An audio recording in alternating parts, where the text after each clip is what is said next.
You might imagine that something as simple as water could never become a point of conflict, not in the small medieval towns where streams cut gentle lines across the landscape and wells sat in the dusty squares like quiet gathering places. But history often shifts on details so small you would almost overlook them, and in this particular case, the shift came from the decision of one man. It happened in the early years of the 13th century, in a settlement that was neither remarkable nor forgotten, a place that existed much like many others across Europe. It had modest wooden homes, dirt paths that became slick and heavy with mud when rain arrived, and a community shaped by the steady rhythm of church bells, harvest cycles, and the simple routines of daily survival. Water was just one part of this routine, something you collected without much thought. You walked to the public well, or down toward the bank of the nearby stream. You filled your bucket. You carried it back. It was not that water was plentiful, it was simply shared. In medieval society, many things were controlled by lords or the church, but water remained one of the few communal resources. The people believed it was a gift of nature, and it was hard to imagine anyone placing a price on it. The man who changed this was named Guillaume, though some records reference him with variations of the name. He was not a lord, nor was he a wealthy merchant. In fact, he had very little standing at all. He owned a small patch of land near the stream that fed the town's central well. This patch produced little in the way of crops. Most seasons, it yielded nothing more than coarse grass and a few stunted vegetables. But Guillaume possessed something else that the villagers did not fully consider until he made it clear. He owned the narrow path along the bank where most people accessed the flowing water. It seems like an insignificant detail, but medieval property boundaries were extremely literal. If you owned a strip of earth, no matter how narrow, it was yours to defend. For generations, the townspeople had passed along Guillaume's land without issue because his ancestors never questioned their presence. The path had been considered open out of custom, not law, and custom, even one held for centuries, could be disrupted by a single person deciding he wanted something more from life. Guillaume had struggled financially for years. His land's poor quality left him unable to produce enough for market. He had no secondary trade to support himself. In a society where survival was tied to productivity, he was falling behind. The town's records, though sparse, suggest that he was not lazy or careless. He was simply unlucky in a world that did not make room for those who fell outside the expected pattern of success.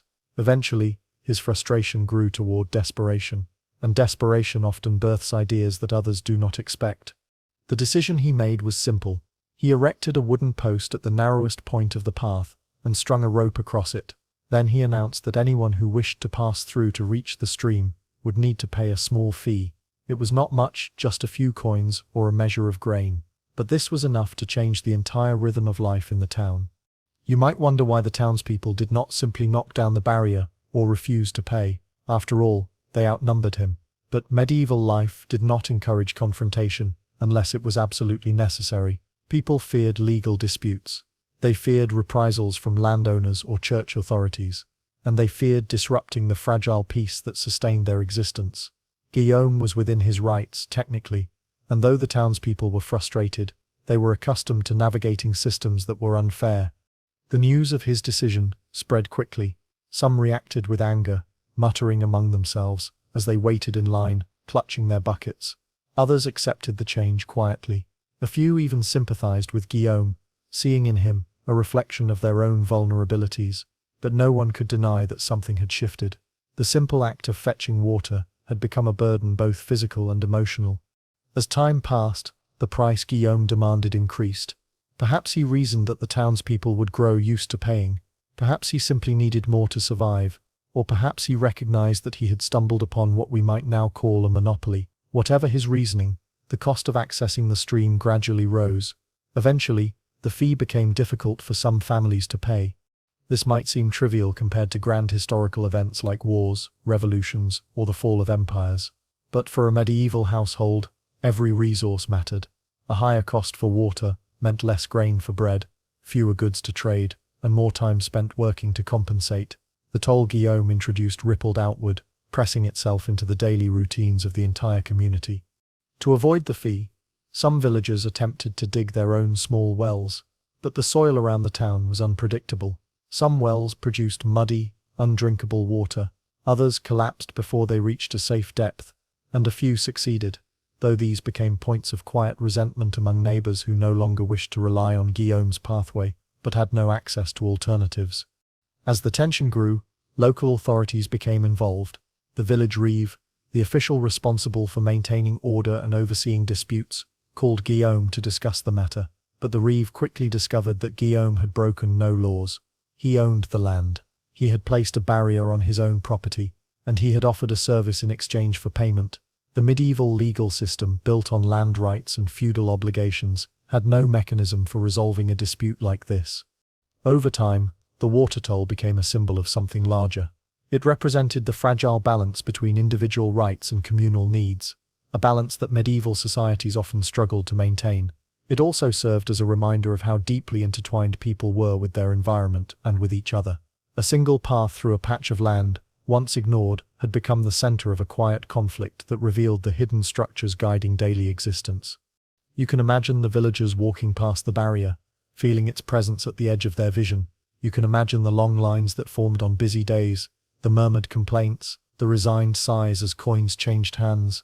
You can imagine the weight of it all settling into the town's collective memory, though only faint traces would survive in written form. And you might wonder, what became of Guillaume, this man who dared to charge for something that had always been free? Did he prosper? Did he face consequences? Did his actions inspire others to reconsider their own rights over the land they held? The records hint at multiple possibilities, but none give a complete answer. His story dissolves into the broader history of the region, leaving behind only the impact of his decision. You might think that the tension created by Guillaume's decision would fade with time, settling into the background the way many inconveniences do when people are forced to live with them. But as the seasons passed, something different happened. Instead of adjusting quietly, the villagers found themselves growing increasingly aware of the space around them, the resources they used, and the delicate threads that connected their routines. What had once been an effortless walk to gather water had become a daily reminder that their lives were shaped not only by nature, but by the choices of the people around them. In the early mornings, when the sun was still low and the mist hovered over the fields, the path to the stream remained busy. You could trace the footsteps of the townspeople by the uneven prints in the dirt, each barefoot impression or worn leather mark speaking to their place in society. Some walked quickly, hoping to avoid long lines. Others trudged slowly, knowing that the cost of water was unavoidable no matter how early they arrived. The rhythm of the town had shifted, and even the quiet hours before sunrise could no longer provide the sense of peace they once held. It is important to remember that medieval communities were small, closely knit, and dependent on cooperation for survival. Every task was shared, directly or indirectly, and even minor disruptions could ripple outward into major consequences. Guillaume's toll created exactly that kind of disturbance.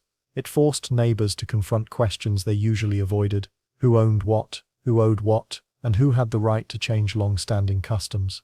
These questions did not lead to open argument. Instead, they lodged themselves deep within the ordinary fabric of daily life, where they lingered like a faint but persistent ache. Some families responded by trying to ration their water more carefully. Instead of filling 2 buckets, they filled 1. Instead of fetching water several times a day, they planned their chores around fewer trips. This meant less washing, fewer cooked meals that required boiling, and more corners cut in ways no one would have considered before. You can imagine the tension this created, especially in homes where large families depended on regular cleaning, cooking, and brewing. Water was not simply a drink. It was a tool for life, and reducing it affected everything from hygiene to health. A few villagers attempted to confront Guillaume directly, though their conversations rarely produced anything meaningful. He insisted that he had a right to charge for use of the path, and that the burden of maintaining it fell on him alone. In his mind, the fee he collected simply compensated him for the work of keeping the access route safe and usable. Whether this was truly his belief, or simply the explanation that best protected him, no one could say with certainty. What was clear was that he did not intend to reverse his decision. Over time, a quiet resentfulness settled in the town. People rarely spoke openly about their frustrations, but the looks exchanged at the market square and the muttered comments passed between neighbors revealed a growing sense of dissatisfaction. In many medieval communities, unspoken conflict was normal. People depended on one another too much to risk open hostility, but when the source of the conflict was something used by everyone, the tension became more difficult to ignore. It was during this period that alternative paths to the stream began to appear. At first, These were little more than trails cut through underbrush or trampled grass.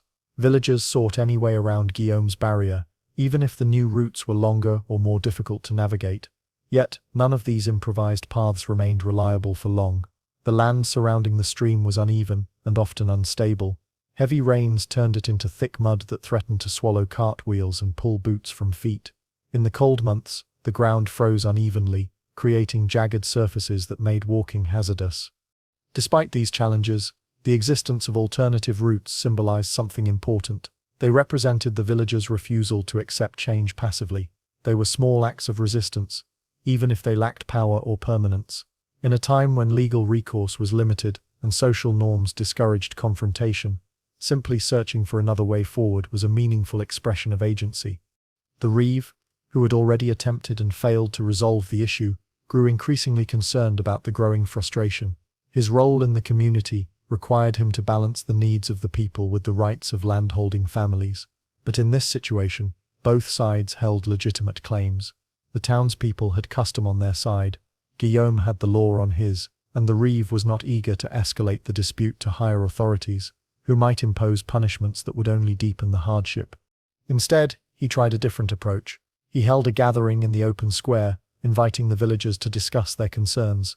In the medieval world, such gatherings were often informal, but powerful. They allowed people to voice grievances in a structured setting, and they created a shared space for problem-solving. You can imagine the gathering, men and women standing in a wide semicircle, some clutching tools from work, others holding shawls tightly around their shoulders. Children clung to their parents or lingered nearby, curious about the raised voices. Many villagers spoke at the meeting, though few dared to express outright anger. Instead, they focused on the hardships created by the toll. Fathers complained about the strain of fetching enough water for livestock. Mothers described how difficult it had become to maintain the household. Elderly residents worried about their ability to travel the longer alternative paths. These testimonies created a shared portrait of the community's suffering, one that the Reeve hoped would encourage Guillaume to reconsider. When Guillaume finally arrived, he listened quietly. Those who remembered him from the time before he imposed the toll were struck by how hardened he appeared. His face, once lined only with age, now bore the tension of a man who felt cornered. Whether he was defending himself or asserting his rights, he believed he had no choice but to continue. When he spoke, his voice held a mixture of defensiveness and quiet anguish. He explained that he had struggled for years to maintain his land and support himself. He reminded them that he had few options available, and that no one had offered assistance when his crops failed. In his view, creating the toll was not an act of greed but one of survival. The villagers murmured in response. Some sympathized with him. Others felt frustrated by his justification. Many held conflicting emotions, torn between understanding his plight and resenting the burden it imposed. In the end, the meeting did not produce a solution. Guillaume remained firm, the villagers returned to their routines, and the Reeve retreated to his duties with a sinking sense that the problem would not resolve itself. As the months went on, the water toll began to influence more than daily chores. It affected relationships within the community. Long-standing friendships grew strained as people disagreed on how to handle the situation. Some argued that they should continue paying and maintain peace. Others believed the town needed to take stronger action, even if it meant confronting Guillaume directly. The division did not lead to open conflict, but it deepened a sense of unease that settled over the town like a quiet fog. Particularly affected were the poorest families. They could not afford the toll and had no influence to challenge it. These families relied on neighbors for small acts of generosity, borrowing water from those who could spare it. This created new systems of dependence that shifted the social structure of the town. Those who could afford the fee gained subtle power over those who could not. The imbalance grew, even if no one acknowledged it aloud. Meanwhile, Guillaume's income slowly increased. For a time this eased his financial burdens.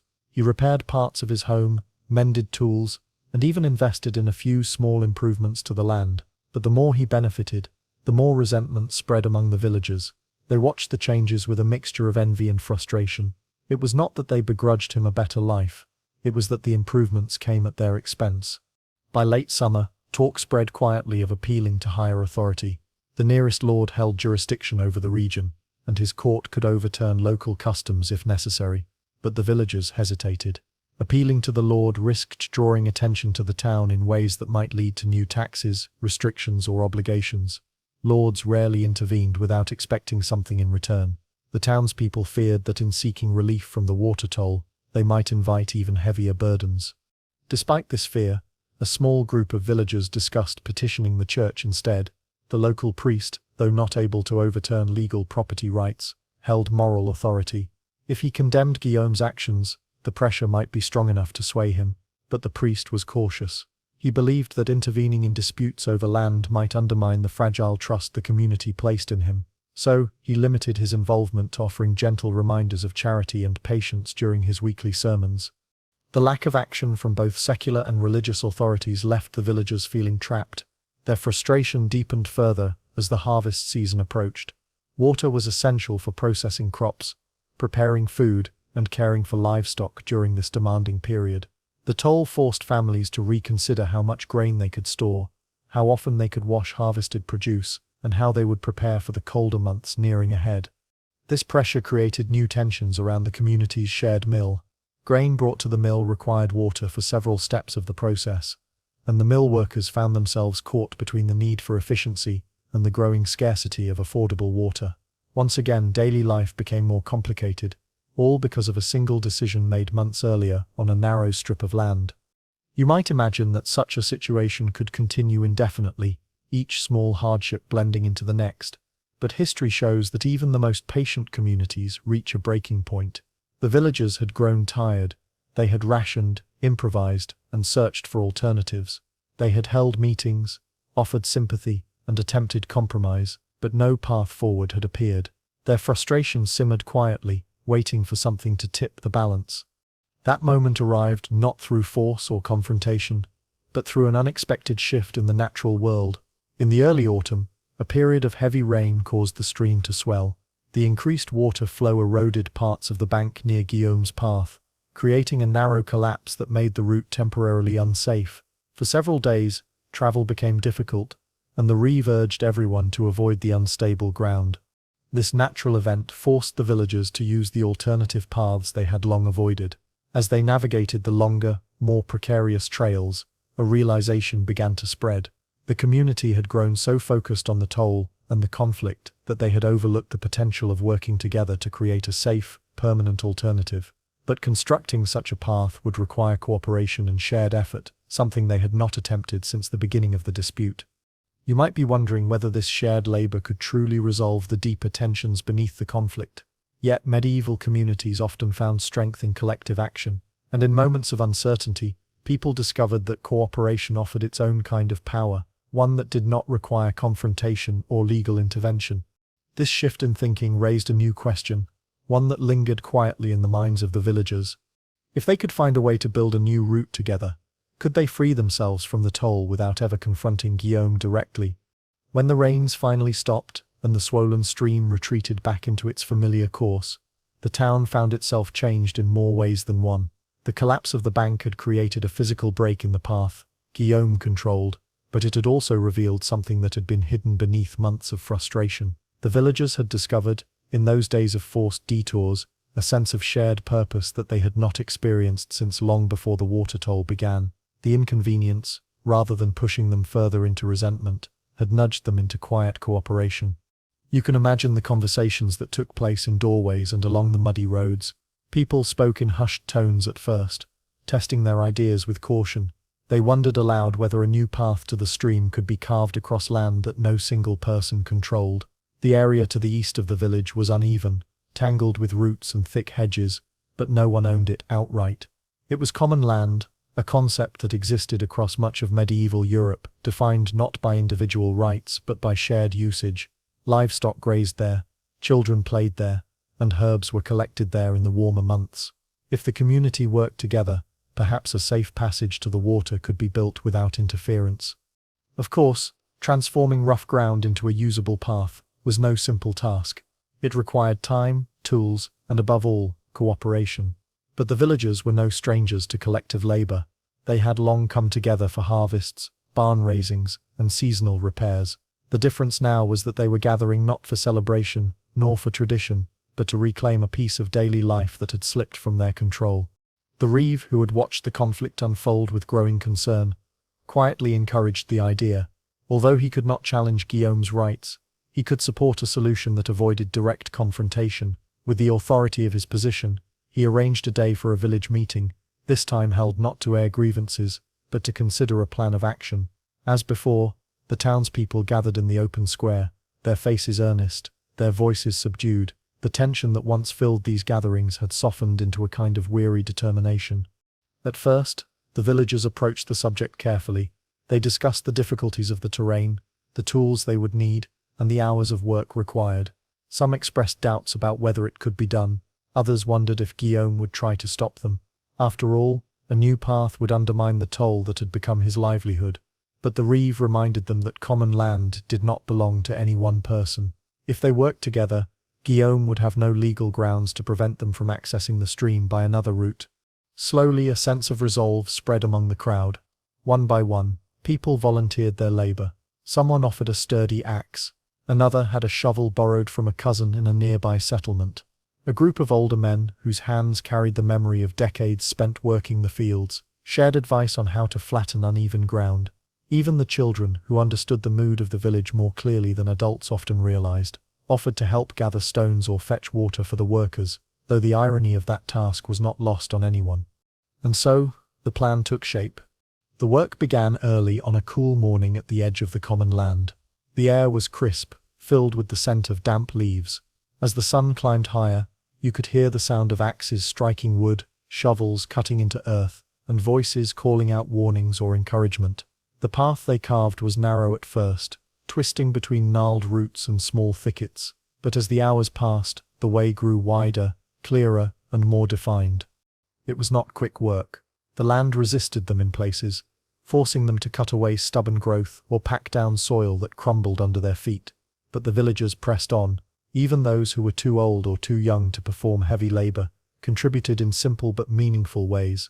They collected loose branches, fetched stones for reinforcement, or brought food to the workers who paused only briefly to eat before returning to the task.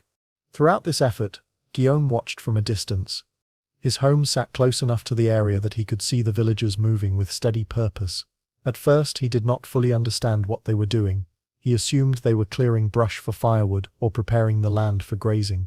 But as the new path took shape, its direction made their intention unmistakable. They were building a route that would bypass his toll entirely. The realization struck him with a force he had not expected. In the months since he erected the rope barrier, he had grown used to the control he held over the village's access to water. The toll had become part of his routine, just as it had become part of theirs. The coins he collected each day were small, but they were steady. More importantly, they gave him a sense of stability that his land had never provided. Now, he stood on the threshold of losing it. Guillaume considered approaching the workers, but each time he thought to take a step forward, he hesitated. He saw not a group of individuals, but a united community. Their cooperation, their focus, and their quiet determination intimidated him more than anger or confrontation ever could. He realized that if he tried to stop them, he would stand alone against dozens of neighbors who had finally found a peaceful solution to a problem he had created. As days passed, he grew withdrawn, spending long hours inside his small home. He watched his income drop as fewer villagers approached the old path. The toll that once seemed like salvation now felt like a burden. For the first time, he began to question whether the gain had been worth the cost. He wondered how he would face the villagers once the new route was completed. Would they resent him forever? Would he become an outcast in the place where he had lived his entire life? While Guillaume wrestled with these thoughts, the villagers continued their work. It took nearly 2 weeks of steady labor, but eventually the new path was finished. It was not perfect. Parts of it remained uneven, and the ground was softer than ideal in several places, but it was wide enough for carts, stable enough for foot traffic, and clear enough to use in all but the heaviest rains. Most importantly, it granted the people of the village access to the stream without passing over land they did not control. The day they used the new path for the first time, there was no ceremony or celebration. Medieval life rarely paused for triumph. Instead, people simply walked the route with their buckets in hand, testing its sturdiness and adjusting to the unfamiliar turns. There was relief in their movements, but also a quiet sadness. What had been lost was not only the burden of the toll, but the assumption that daily life would remain predictable. They had learned, in a difficult way, that even the smallest details of their world could shift without warning. Guillaume did not come out of his home that morning. He watched from a small window as the villagers passed by, their steps light with newfound independence. He felt the loss of income keenly, but something else weighed on him even more. He recognized that he had become a symbol of disruption, a reminder of how fragile trust could be. The villagers had not confronted him directly, but their actions spoke clearly they no longer wished to deal with him. For several weeks after the path was completed, life settled into a new rhythm. The villagers adjusted their routines, grateful for the freedom they had reclaimed. Water became accessible again, and households returned to familiar patterns of cooking, cleaning, and caring for livestock. Small tensions that had strained relationships gradually eased, though the memory of the conflict lingered in subtle ways. People learned to be more aware of shared resources, more conscious of the boundaries between communal and private space, and more attentive to the ways individual choices could affect the entire community. As for Guillaume, his struggle did not end with the loss of the toll. Without the additional income, he once again faced the reality of his failing land. For a time, he attempted to sell small goods at the market, but his reputation made it difficult, not out of malice, but because people hesitated to engage with him. Trust, once broken, is not easily restored. Eventually, he withdrew further from community life, becoming a quiet, nearly forgotten figure at the fringes of the village. Yet, history rarely tells the final fate of people like Guillaume with clarity. Records from this period are sparse, often limited to brief mentions in property documents or parish notes. Some suggest that he eventually moved to a nearby town in search of work. Others imply that he remained where he was, living a modest, solitary life until his death. Whatever the truth, his story became part of the village's memory, carried forward as a quiet lesson in the power of communal action and the unintended consequences of desperation. Years later, children would hear the tale of the man who charged for water. They would walk the newer path without understanding how it came to be, unaware of the conflict that shaped its creation and the tension it once represented. The old path eventually faded, reclaimed by grass and time, while the new one remained a subtle reminder of the moment when a community chose cooperation over confrontation. If you reflect on the events of this small medieval town, you begin to see how easily the balance between individual need and collective good can shift. Guillaume did not act out of greed alone. He acted out of fear, survival, and a desire for stability. The villagers did not resist because they hated him, but because their lives were intertwined in ways that made cooperation essential. In the end, both sides were shaped by circumstances they could not fully control. And perhaps this leads to the larger question, lingering at the edge of the story. How many moments in history, now forgotten or barely recorded, were shaped not by kings or warriors, but by ordinary people struggling with the simple question of how to live together? Salt is one of those substances that rarely captures attention in history books, yet it has quietly shaped the destinies of people, towns, and kingdoms. Without it, medieval societies could not preserve meat, make cheese, or maintain basic health. Salt was the invisible currency that influenced trade, politics, and survival, traveling across rivers, forests, and mountains in heavy wooden barrels, often under the watchful eyes of guards. And yet, to the ordinary traveler, it was simply part of the journey, a burden to carry, a reward to acquire, and a lifeline to daily sustenance. The network of routes known as the Salt Roads spread across Europe, connecting mines, rivers, and marketplaces. From the mines of Salzburg in the east to the coasts of France and the salt pans of Italy, these roads carried a product so vital that entire towns thrived along their edges. People did not think of salt in terms of chemistry or flavor. They understood its tangible power, the ability to preserve food through the harsh winters, to keep livestock healthy, and to maintain the household itself. The roads were lined with inns, trading posts, and resting points, each catering to the weary men and women who transported barrels weighing as much as a grown man. Consider the journey of a single barrel of salt from the Alpine mines in Salzburg. The miners, working in shafts deep underground, extracted the crystalline mineral in quantities sufficient to fill wooden barrels. Each carefully measured, they loaded the barrels onto carts drawn by oxen, navigating the steep, narrow mountain paths that tested both patience and skill. Rain, snow, and mud made the roads treacherous, and avalanches were a constant threat. Every step of the route required attention, precision, and stamina, and yet, this journey repeated countless times over centuries. ensured that salt reached towns where it would be sold or traded for goods of necessity. You might think that transporting salt was simple work, but it was far from it. The roads themselves were not maintained for comfort or speed. Travelers faced uneven stone paths, slick with moss or rainwater. Bridges were rickety constructions of wood, crossing streams swollen by sudden storms. Travelers had to contend not only with natural hazards, but also with human ones. Bandits who knew the value of salt and the vulnerability of those transporting it. A lone cart on a remote trail could be easily attacked, and the loss of a single barrel could ruin a family's livelihood or a merchant standing in a distant town. Along these roads, a social ecosystem emerged. Inns and taverns catered to travelers and traders, offering meals, drink, and a place to rest. Carters and porters were often hired for stretches of particularly difficult terrain. Families who lived along the roads became part of the network, providing lodging, tools, or labor in exchange for goods or coin. Even children contributed, fetching water or guiding animals along the steep paths. Every aspect of this infrastructure depended on cooperation, skill, and a certain tolerance for hardship.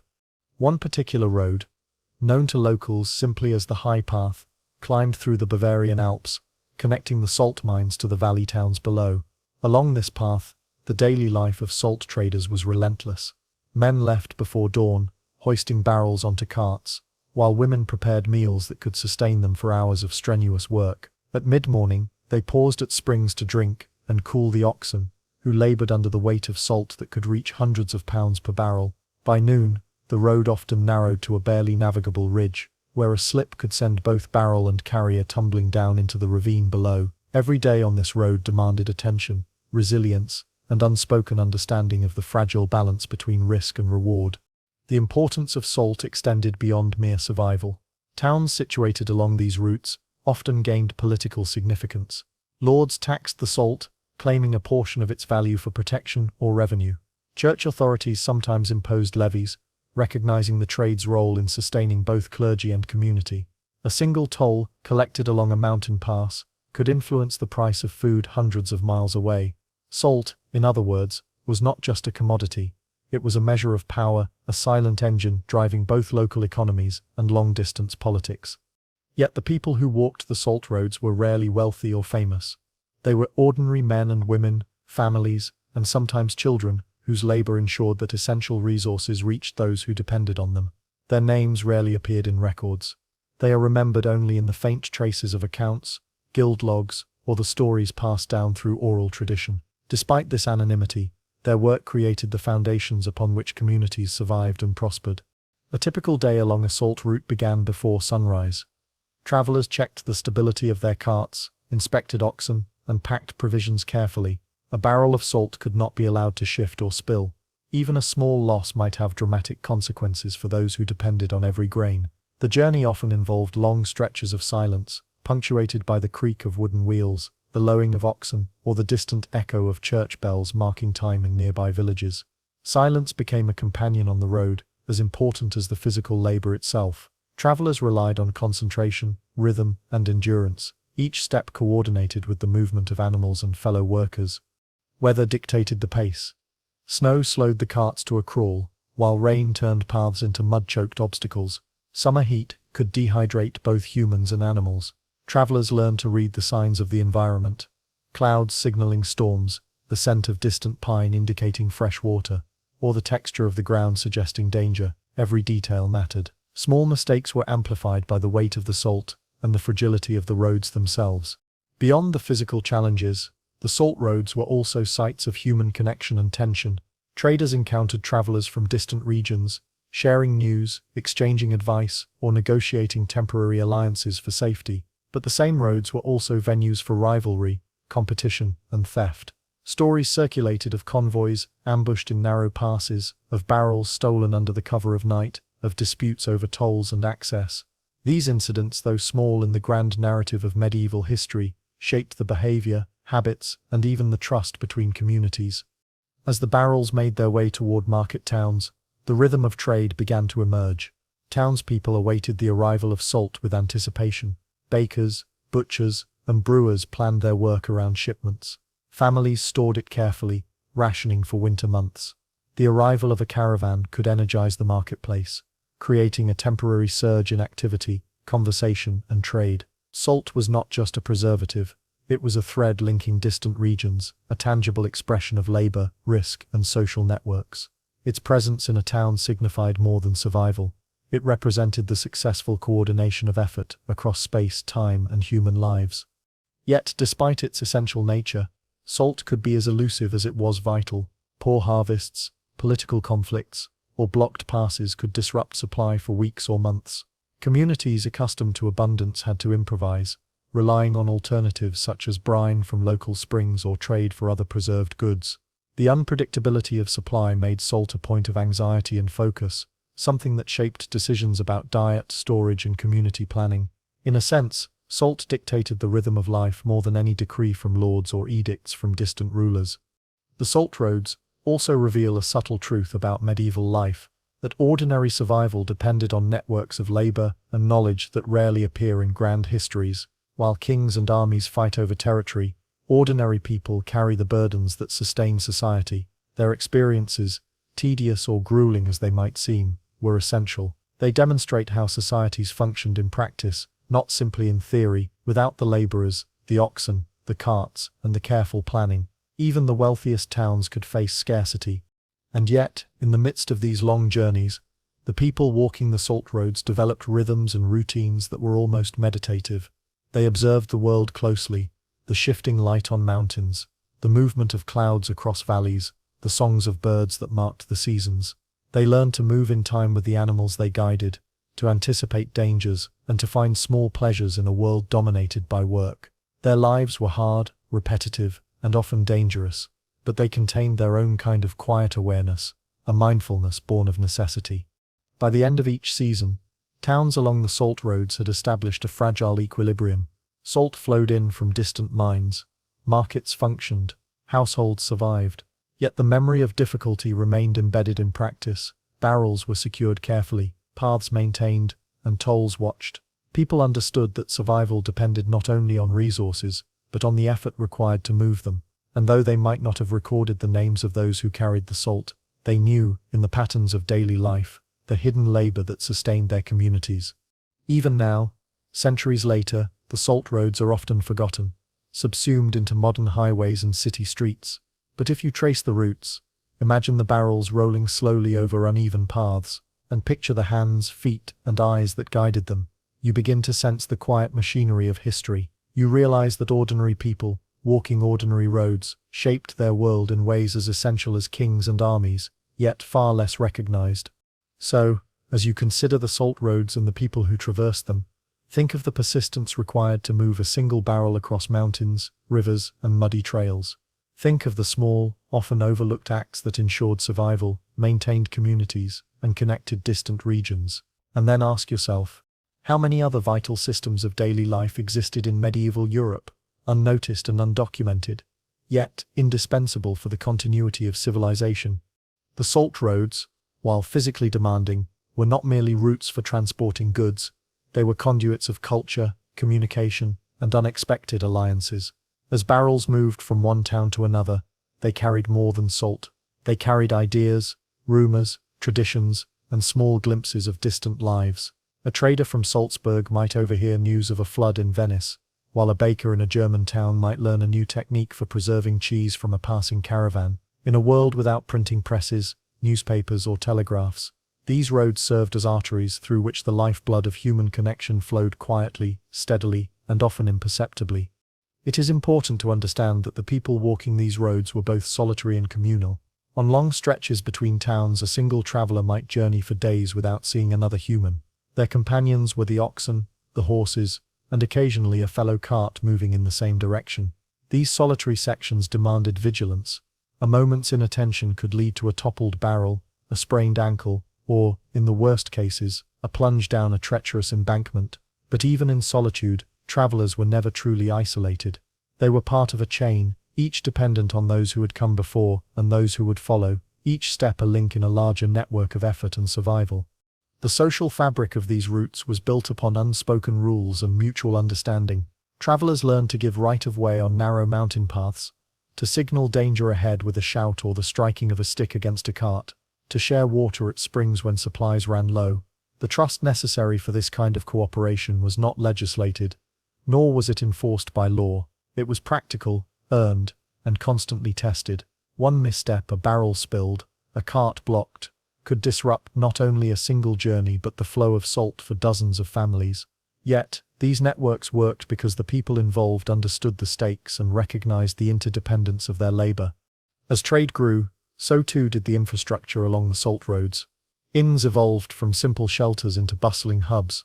Some offered stabling for oxen, repairs for carts, and even small markets where travelers could purchase provisions for the journey ahead.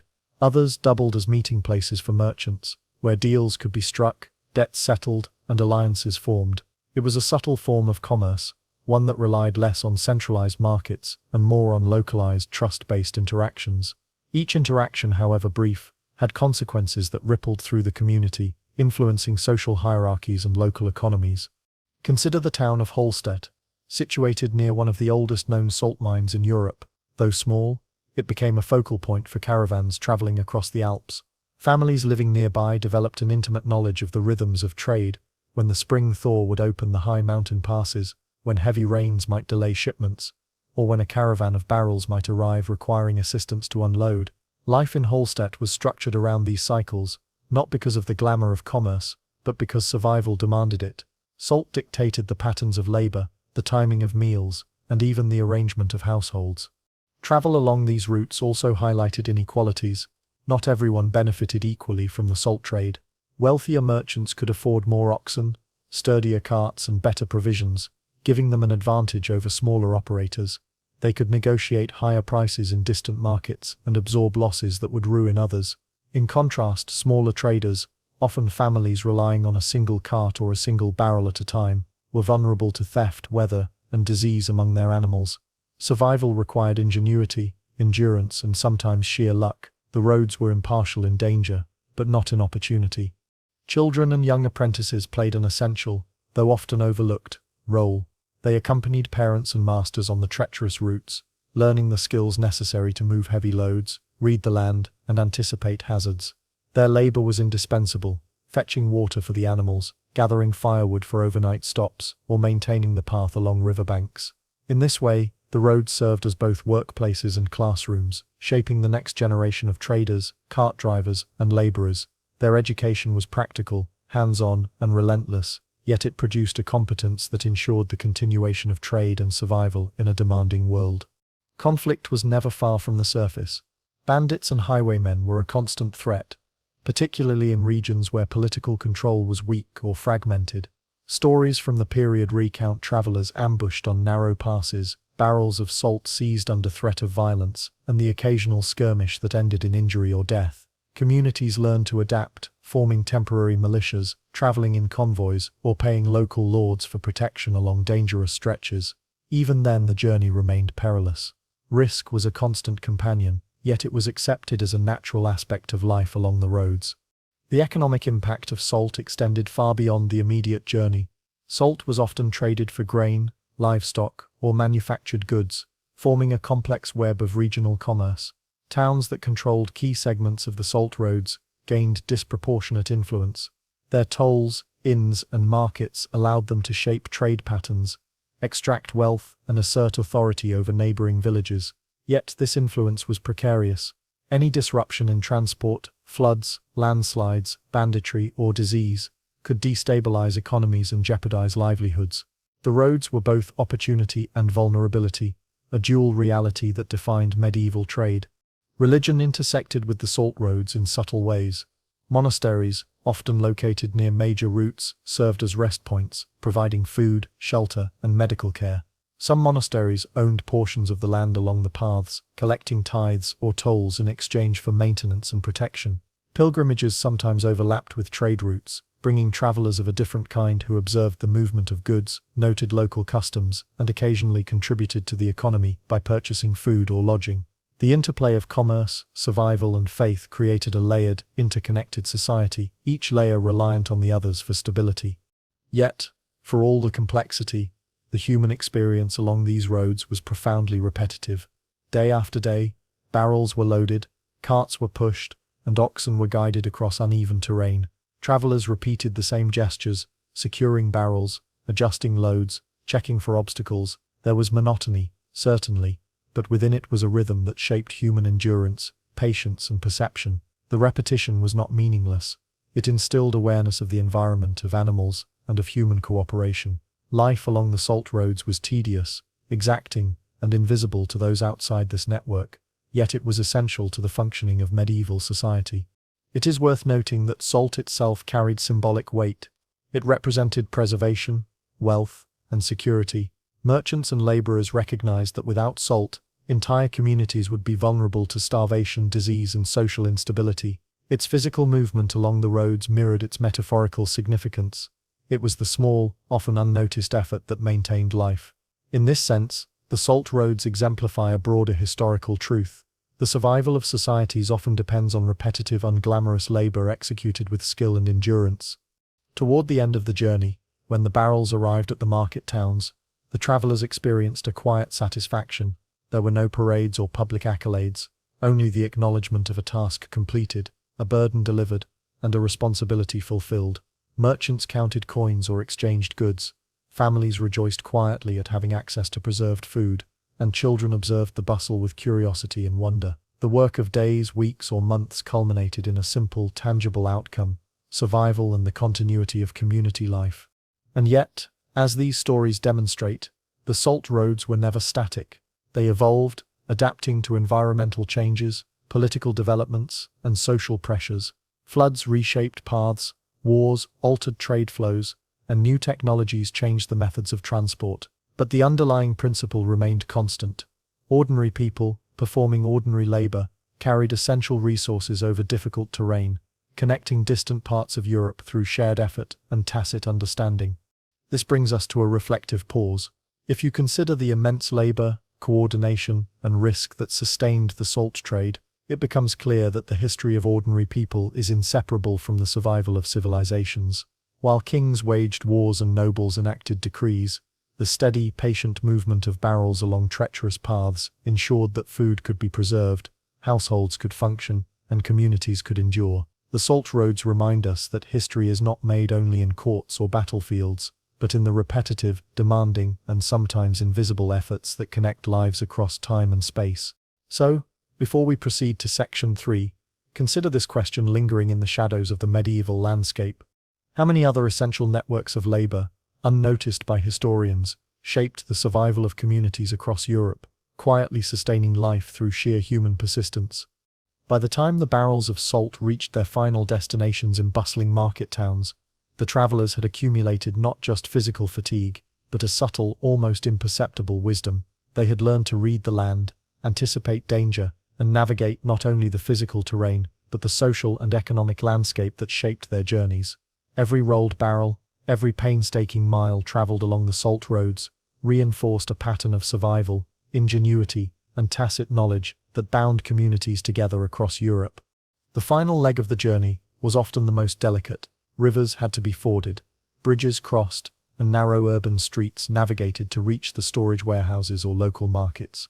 Merchants oversaw the unloading of barrels, noting any damage that might compromise the salt's quality. Even minor spillage or contamination could mean the difference between profit and loss, survival and scarcity. Every detail mattered: the angle at which a barrel was tipped, the careful stacking to prevent collapse, the use of straw or wooden supports to cushion the weight. The work was meticulous, physically demanding, and almost ritualistic in its precision. As the barrels were secured in town warehouses, the rhythm of the salt roads shifted subtly from labor to commerce. Bakers, brewers, and butchers eagerly received their allotted portions, planning the weeks ahead with renewed assurance. Households that depended on salt for preserving meat or making cheese could now store supplies sufficient to last through months of frost and snow. Children, who had observed the labor throughout the journey, absorbed these practices, learning the value of diligence, attention to detail, and endurance. In these small, repetitive acts lay the hidden scaffolding of survival, the quiet machinery upon which medieval life depended. But the salt roads were never purely about survival or even commerce. They were also stages for human connection, negotiation, and subtle power plays. Wealthier merchants often established dominance along key segments of the roads, lending carts or oxen to smaller traders for a fee. providing protection against bandits or strategically withholding supplies to influence market prices. Conflict was a constant, though usually managed with pragmatism rather than violence. When disputes arose over tolls, routes, or supplies, they were often resolved through negotiation, collective agreements, or appeals to local authorities. In this way, the salt roads mirrored society itself, a network of interdependent actors navigating scarcity, opportunity, and risk. Religion intersected with this network in surprising ways. Monasteries strategically positioned near trade routes offered shelter, food, and guidance. They provided a form of moral and social insurance. Travelers could count on their aid when conditions became perilous. Monks and nuns often maintained portions of the road, repairing bridges, clearing debris, or tending to injured animals and travelers. Their presence reinforced a subtle hierarchy of trust and authority, blending spiritual care with practical necessity. Even secular merchants respected this authority, recognizing that cooperation with religious institutions ensured smoother travel and access to otherwise hostile terrain. Over time, the salt roads shaped not only economies, but cultures. Travelers carried stories, songs, and customs from one region to another. A lullaby, hummed by a carter in the Bavarian Alps, might reach the villages of northern Italy, slightly altered but recognizable, weaving a thread of cultural continuity across hundreds of miles. Similarly, culinary practices spread. A method for preserving cheese in one valley might inspire bakers and cheesemakers in distant regions, blending local knowledge with the innovations of strangers. These roads, though primarily functional, were also conduits of human expression, bridging distances through labor, observation, and exchange. Despite the ever-present dangers, weather, terrain, thieves, the people who traveled these roads developed resilience that went beyond physical endurance. They cultivated patience, foresight, and adaptability. The monotony of repetitive labor became meditative, providing a framework for problem-solving and reflection. Travelers learned to anticipate challenges, coordinate with companions, and adapt when circumstances changed unexpectedly. In this, the salt roads were a kind of classroom, teaching lessons that were rarely written down, but that shaped generations of laborers, merchants, and families. Notably, the success of the salt trade relied heavily on communal effort. Families, guilds, and informal networks coordinated labor, shared resources, and safeguarded the paths. Those who failed to contribute were often marginalized, while those who actively participated gained trust, influence, and practical knowledge. Even children, apprentices, and the elderly had roles, carrying small loads, preparing meals, or tending animals. Everyone's contribution, however minor it seemed, was critical to the overall functioning of the network. Without collective action, the entire system could falter. Political and economic forces continually intersected with the salt roads. Lords who controlled passes levied tolls, imposed regulations, and sometimes intervened in disputes between travelers. Wars, feuds, and shifting alliances could render routes impassable or dangerously contested. These broader forces reminded travelers that their labor, while essential, was always contingent upon larger societal structures. The salt roads, in other words, existed in a delicate balance of human effort, environmental conditions, and political realities. Yet, for all their strategic importance, the roads themselves remained largely invisible to history until recently.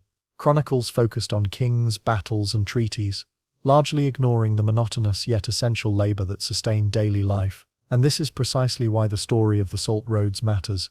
It illuminates the hidden mechanisms of survival, the networks of ordinary people whose efforts allowed medieval society to function.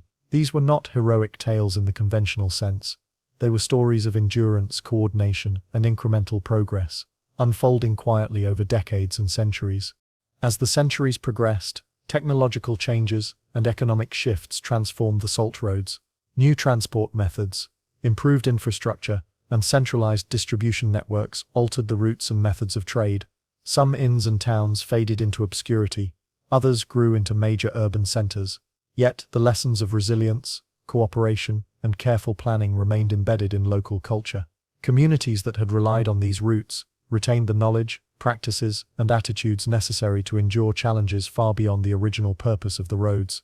By reflecting on the salt roads, you can see the ways in which seemingly mundane labor influenced history.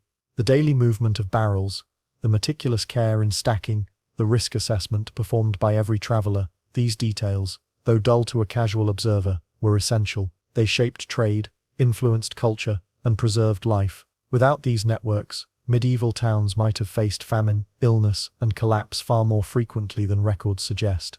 The endurance, skill, and quiet cooperation of ordinary people created a hidden backbone upon which the larger structures of society rested.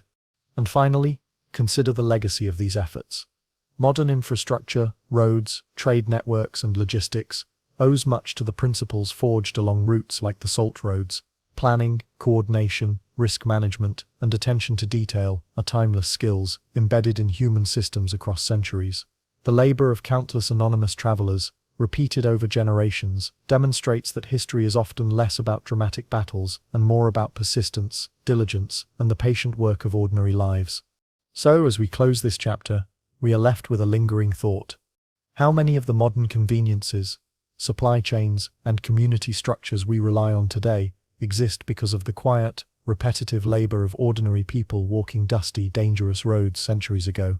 In the centuries following the collapse of the Western Roman Empire, Europe entered a period often labeled the Dark Ages. Civilization, as measured by monumental architecture and centralized governance, seemed to falter. Yet, behind the stone walls of monasteries scattered across the continent, a quiet revolution was unfolding, one that would preserve the intellectual heritage of the ancient world and lay the foundations for the future. These were the monks, individuals whose lives were defined by routine, devotion, and meticulous labor. Though their work was often monotonous, it proved indispensable for the continuity of knowledge in a world that might otherwise have lost it entirely. You can imagine the daily rhythm of a monastery. Before the first light of dawn, the monks rose from cold, sparsely furnished cells. Their prayers, chants, and recitations marked the beginning of the day. Work and study followed in strict alternation. Some monks tended the monastery's gardens, ensuring food for the community, while others milked animals, baked bread, or maintained the buildings. But a select few devoted their entire lives to the painstaking process of copying manuscripts. They sat at wooden desks, quills in hand, their eyes tracing the letters of texts that had survived the fall of Rome, the invasions of Germanic tribes, and the gradual erosion of infrastructure that once supported learning. These scribes were the guardians of a fragile legacy. Their tools were simple: ink made from soot or plant dyes, quills from bird feathers, and parchment crafted from animal skins. Each manuscript could take months, sometimes years, to copy. Mistakes had to be avoided. A single error could render a text incomprehensible or corrupt critical information. Illuminated letters, intricate marginalia, and decorative embellishments were often added, not for vanity but to ensure clarity, maintain consistency, and honor the work itself. The process demanded patience, dexterity, and concentration, virtues that became a defining aspect of monastic life. Consider a scriptorium in the Carolingian Empire. During the 8th or 9th century, light came primarily from narrow windows, filtered and dim, providing only enough illumination to avoid damaging the delicate parchment. The air was often cold, filled with the faint smell of ink, wax, and animal hide. Monks worked in disciplined silence, interrupted only by the ringing of bells marking prayer or meals. The sound of quill on parchment was rhythmic, meditative, almost musical in its consistency. Each copied line reinforced the continuity of knowledge, a small, almost invisible act of preservation that would ripple through history centuries later. What these monks preserved was astonishing in scope. Classical works from Greece and Rome, philosophy, medicine, mathematics, literature, were painstakingly recopied alongside religious texts. They copied the writings of Aristotle and Plato, medical treatises by Galen, texts on geometry and astronomy. In many cases, these manuscripts represented the only surviving versions of works that had been widespread in antiquity. Without the labor of these monastic communities, much of what we now consider foundational knowledge might have been irrevocably lost. But the work was not simply mechanical. Scribes often engaged deeply with the texts they copied. Marginal notes indicate debates, corrections, and commentaries. Some monks added glosses to explain difficult passages, sometimes translating terms from Latin into vernacular languages. Others sought to reconcile classical philosophy with Christian theology, attempting to integrate the wisdom of the ancients with contemporary spiritual understanding. In this way, the act of copying became an intellectual exercise, a form of study, interpretation, and reflection. The manuscripts were not static reproductions, they were living documents shaped by each individual monk who handled them. Life in these monasteries was harsh and disciplined. Food was simple: bread, porridge, vegetables, and occasional fish. Meat was often restricted by monastic rules. The hours of labor and prayer were long, and physical discomfort was common. Cold stone floors, drafty halls, and the monotony of repetitive tasks could be physically and mentally exhausting. Yet, for the monks engaged in preservation, there was a profound sense of purpose. They understood that their work extended far beyond themselves. Each letter copied, each page completed, was a lifeline to the future, a shield against the chaos that had overtaken much of Europe. The monasteries themselves varied in size, wealth, and influence. Some were small, isolated communities, barely able to support their inhabitants. Others, like the great abbeys of Cluny or Monte Cassino, accumulated significant resources, land, and political influence. Wealthier monasteries could afford libraries, better materials, and more scribes. They became centers of learning, attracting scholars, travelers, and students.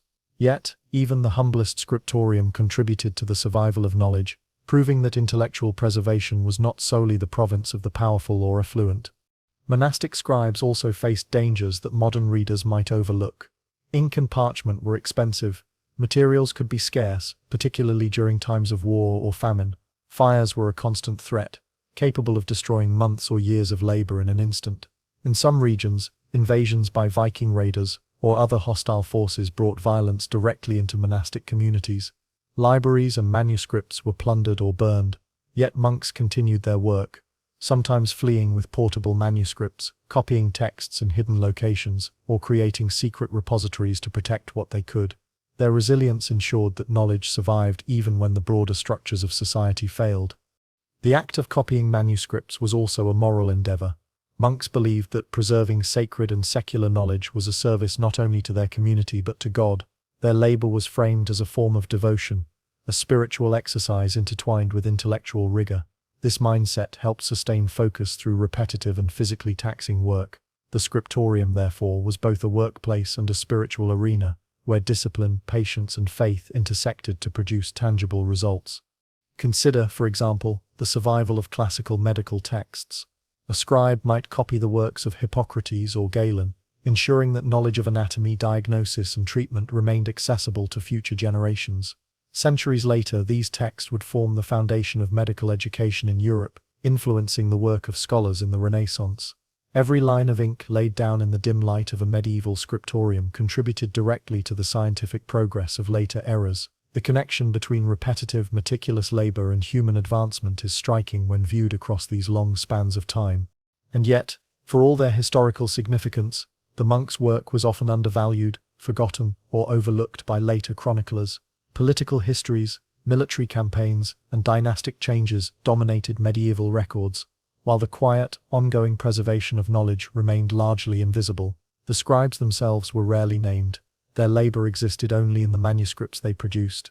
Their lives, characterized by routine, repetition, and devotion, may have seemed unremarkable to contemporaries, but the consequences of their work are profound. Without their diligence, the intellectual world of Europe would have been radically impoverished. By the end of the first section of this story, it is clear that these monks were not heroes in the conventional sense. They did not conquer lands, negotiate treaties, or compose epic poems celebrated in courts. Yet they shaped history in ways both subtle and enduring. The manuscripts they copied, the knowledge they preserved, and the intellectual continuity they maintained were all critical to the survival and eventual flourishing of European civilization. Their work demonstrates that history is not solely the product of grand gestures or dramatic events. It often unfolds in quiet, disciplined labor sustained over generations. And so, as you consider the dimly lit halls, the cold stone floors, and the repetitive scratch of quills on parchment, you are left with a thought that lingers like the faint smell of ink in the air. What other forgotten communities, devoted to quiet, meticulous labor, have safeguarded human knowledge, culture, and survival in times when civilization itself seemed to teeter on the edge of collapse? As the centuries progressed, the work of the monastic scribes became increasingly complex, demanding, and socially significant. The early efforts of preserving classical texts evolved into a disciplined and highly organized system of intellectual management. By the 9th and 10th centuries, the Carolingian Renaissance had spurred renewed interest in learning, and monasteries became hubs, not only of religious devotion, but of cultural preservation and innovation. The monks, once isolated and anonymous, now functioned as the backbone of a fledgling European scholarly network, connecting distant abbeys, exchanging manuscripts, and maintaining standards of writing that would endure for generations. The daily routine remained rigorous, but the tasks grew more specialized. Within a single monastery, there were scribes, illuminators, binders, and catalogers. Scribes copied texts. Illuminators adorned manuscripts with intricate illustrations, gilded initials, and decorative borders. Binders prepared and protected the finished works. Catalogers maintained lists, inventories, and cross-references. Each role required skill and attention to detail, and mistakes could ripple through the system, corrupting texts or causing valuable information to be lost. Collaboration was essential. Even the smallest lapse in coordination, misplaced parchment, poorly mixed ink, or incorrect transcription, could undermine decades of labor. Some monasteries began to maintain systematic libraries, not merely storage rooms for manuscripts. Catalogues were created, listing each text with annotations about its provenance, condition, and subject matter. Scholars traveling between abbeys relied on these catalogues to request copies or consult works, establishing a rudimentary but effective network of intellectual exchange. Letters were sent along slow but reliable channels, detailing requests for texts or describing new copying methods. This exchange was a precursor to modern interlibrary loan systems, a network built entirely on trust, diligence, and shared purpose. In addition to preserving classical knowledge, monks became innovators in pedagogy. They developed standardized scripts, Carolingian minuscule being one of the most significant, ensuring that texts could be read and copied accurately across regions. This uniformity reduced errors, increased the speed of copying, and allowed knowledge to spread more reliably than ever before. The painstaking practice of creating readable, consistent handwriting reflects the monks' understanding that clarity and precision were essential to the survival of ideas. It is a subtle but profound reminder that human innovation often arises not only from grand inventions but from repetitive, disciplined labor. However, this period was not without its dangers. Political instability, Viking raids, and local conflicts constantly threatened monastic life. Monasteries were sometimes looted, and manuscripts were destroyed, stolen, or carried away. In response, monks developed preservation strategies, copying valuable texts in multiple locations, hiding manuscripts in secret repositories, or creating protective bindings reinforced with metal or leather. In effect, these monks were early archivists and risk managers, responding pragmatically to the fragility of human knowledge. Their awareness of vulnerability shaped how texts were handled, stored, and transmitted. The intellectual activity within monasteries also reflected subtle tensions between religious and secular knowledge. While sacred texts formed the core of monastic study, classical works on philosophy, medicine, and astronomy were frequently copied alongside them. Monks grappled with questions: how could pagan knowledge coexist with Christian doctrine? What value did ancient medicine or geometry have in a world defined by faith? Marginal notes, commentaries, and interlinear glosses show that monks were not passive copyists but active interpreters. They debated, questioned, and reconciled, bridging the past and present in ways that allowed knowledge to endure while remaining compatible with contemporary beliefs. Life within the monastery was also shaped by the broader economy and environment.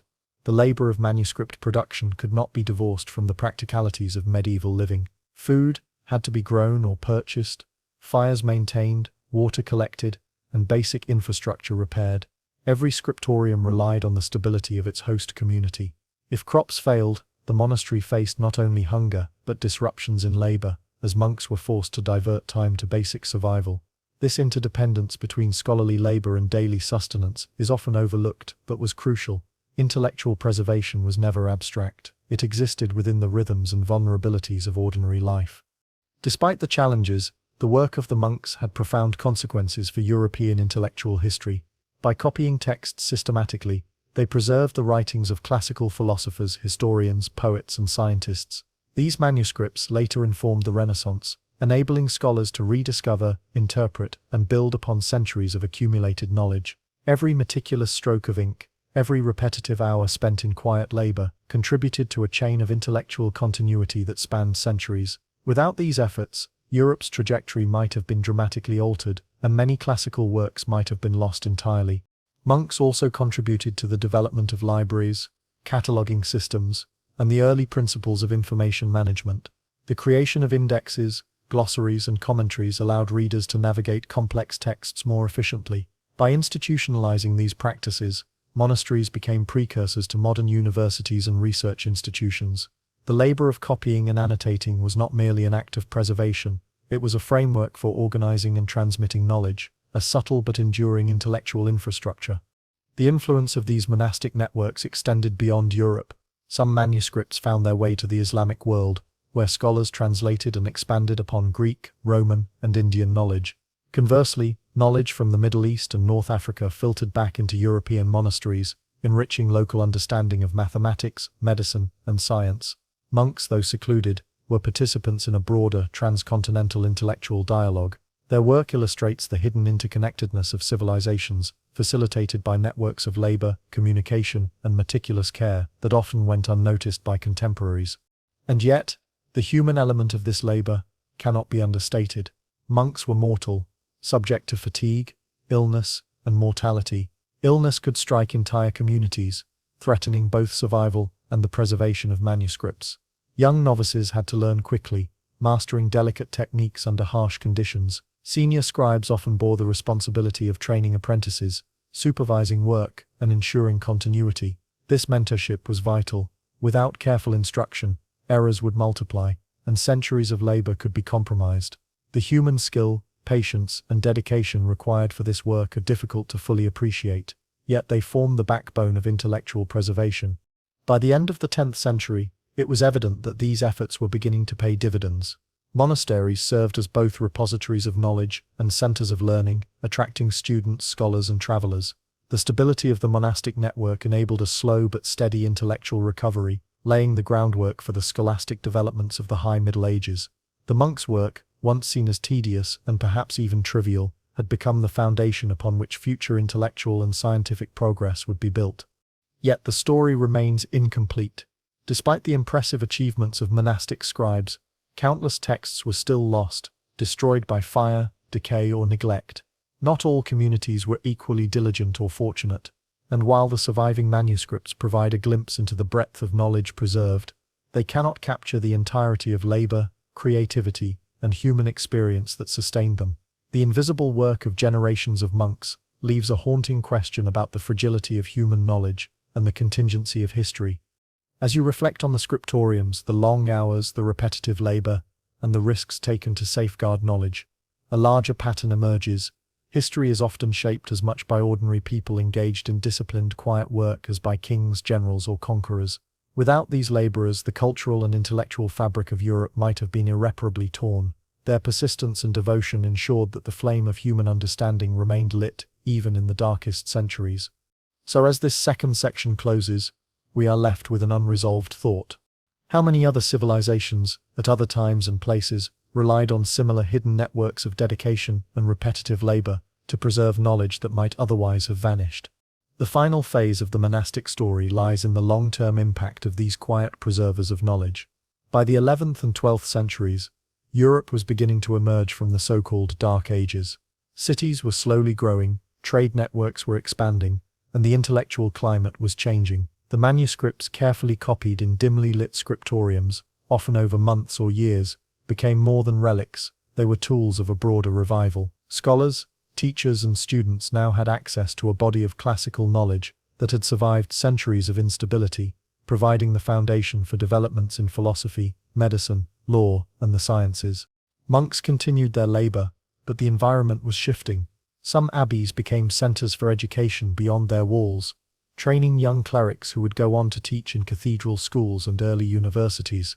These schools relied heavily on the texts preserved and annotated by generations of scribes. Aristotle's Logic, Galen's medical treatises, and Ptolemy's geographical works, once painstakingly recopied line by line, were now being studied systematically, debated, and incorporated into curricula. The monks' labor, repetitive and unremarkable in the moment, had indirectly shaped the intellectual elites of the High Middle Ages.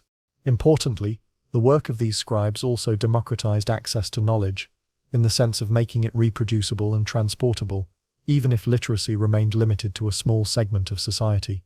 Monasteries exchanged texts with one another, sent copies across regions, and occasionally loaned works to secular scholars.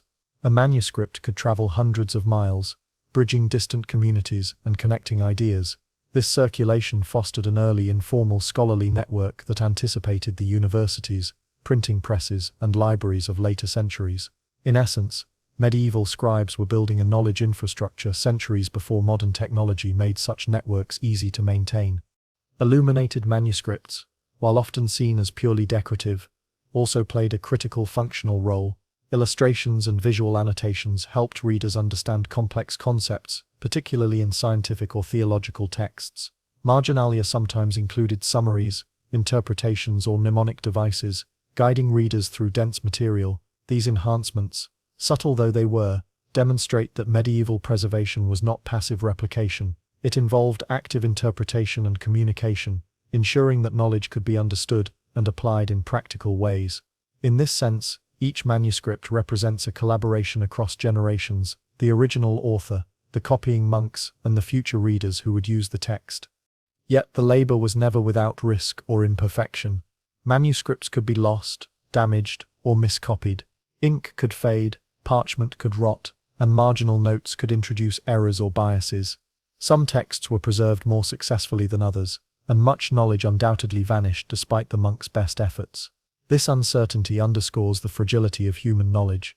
History often depends on the survival of small, contingent artifacts, and the efforts of disciplined individuals who may never be recognized for their contributions. The work of medieval scribes reminds us that the continuity of culture is both remarkable and precarious. The human story embedded in these manuscripts is equally compelling. Consider the countless hours spent in near silence, the physical strain of maintaining posture for long periods, and the mental focus required to avoid errors. Each monk was aware, at some level, of the stakes. Failure could result in lost knowledge, errors could propagate misunderstandings, and the labor of years could be rendered meaningless by a careless mistake. Their work demanded patience, resilience, and a long-term perspective, traits often undervalued in contemporary accounts of history, but crucial for the survival of civilization. By the late Middle Ages, some of these manuscripts began to influence new technological and scientific advancements. Architects, physicians, and mathematicians drew directly from the preserved works of antiquity. The rediscovery of Aristotle, Galen, and Ptolemy, carefully transmitted through monastic networks, shaped intellectual debates for centuries to come. Even the development of scholastic methods, systematic reasoning, textual analysis, and logical debate, relied on access to these carefully maintained texts. The monks' labor, often invisible and repetitive, was thus inseparable from the intellectual progress of Europe. Equally significant was the cultural and aesthetic legacy. Illuminated manuscripts influenced artistic styles, iconography, and the visual language of medieval Europe. Decorative motifs, script styles, and page layouts developed in monasteries echoed across secular manuscripts, legal documents, and early printed books. The scribe's careful hand shaped not only the content of knowledge, but the form in which it would be transmitted, embedding aesthetic considerations into practical tools of learning. These contributions remind us that even seemingly mundane labor can have enduring and multifaceted impacts on culture and society. As the Middle Ages progressed, the role of monasteries evolved, but never diminished entirely. The invention of the printing press in the 15th century dramatically increased the speed and scale of knowledge dissemination.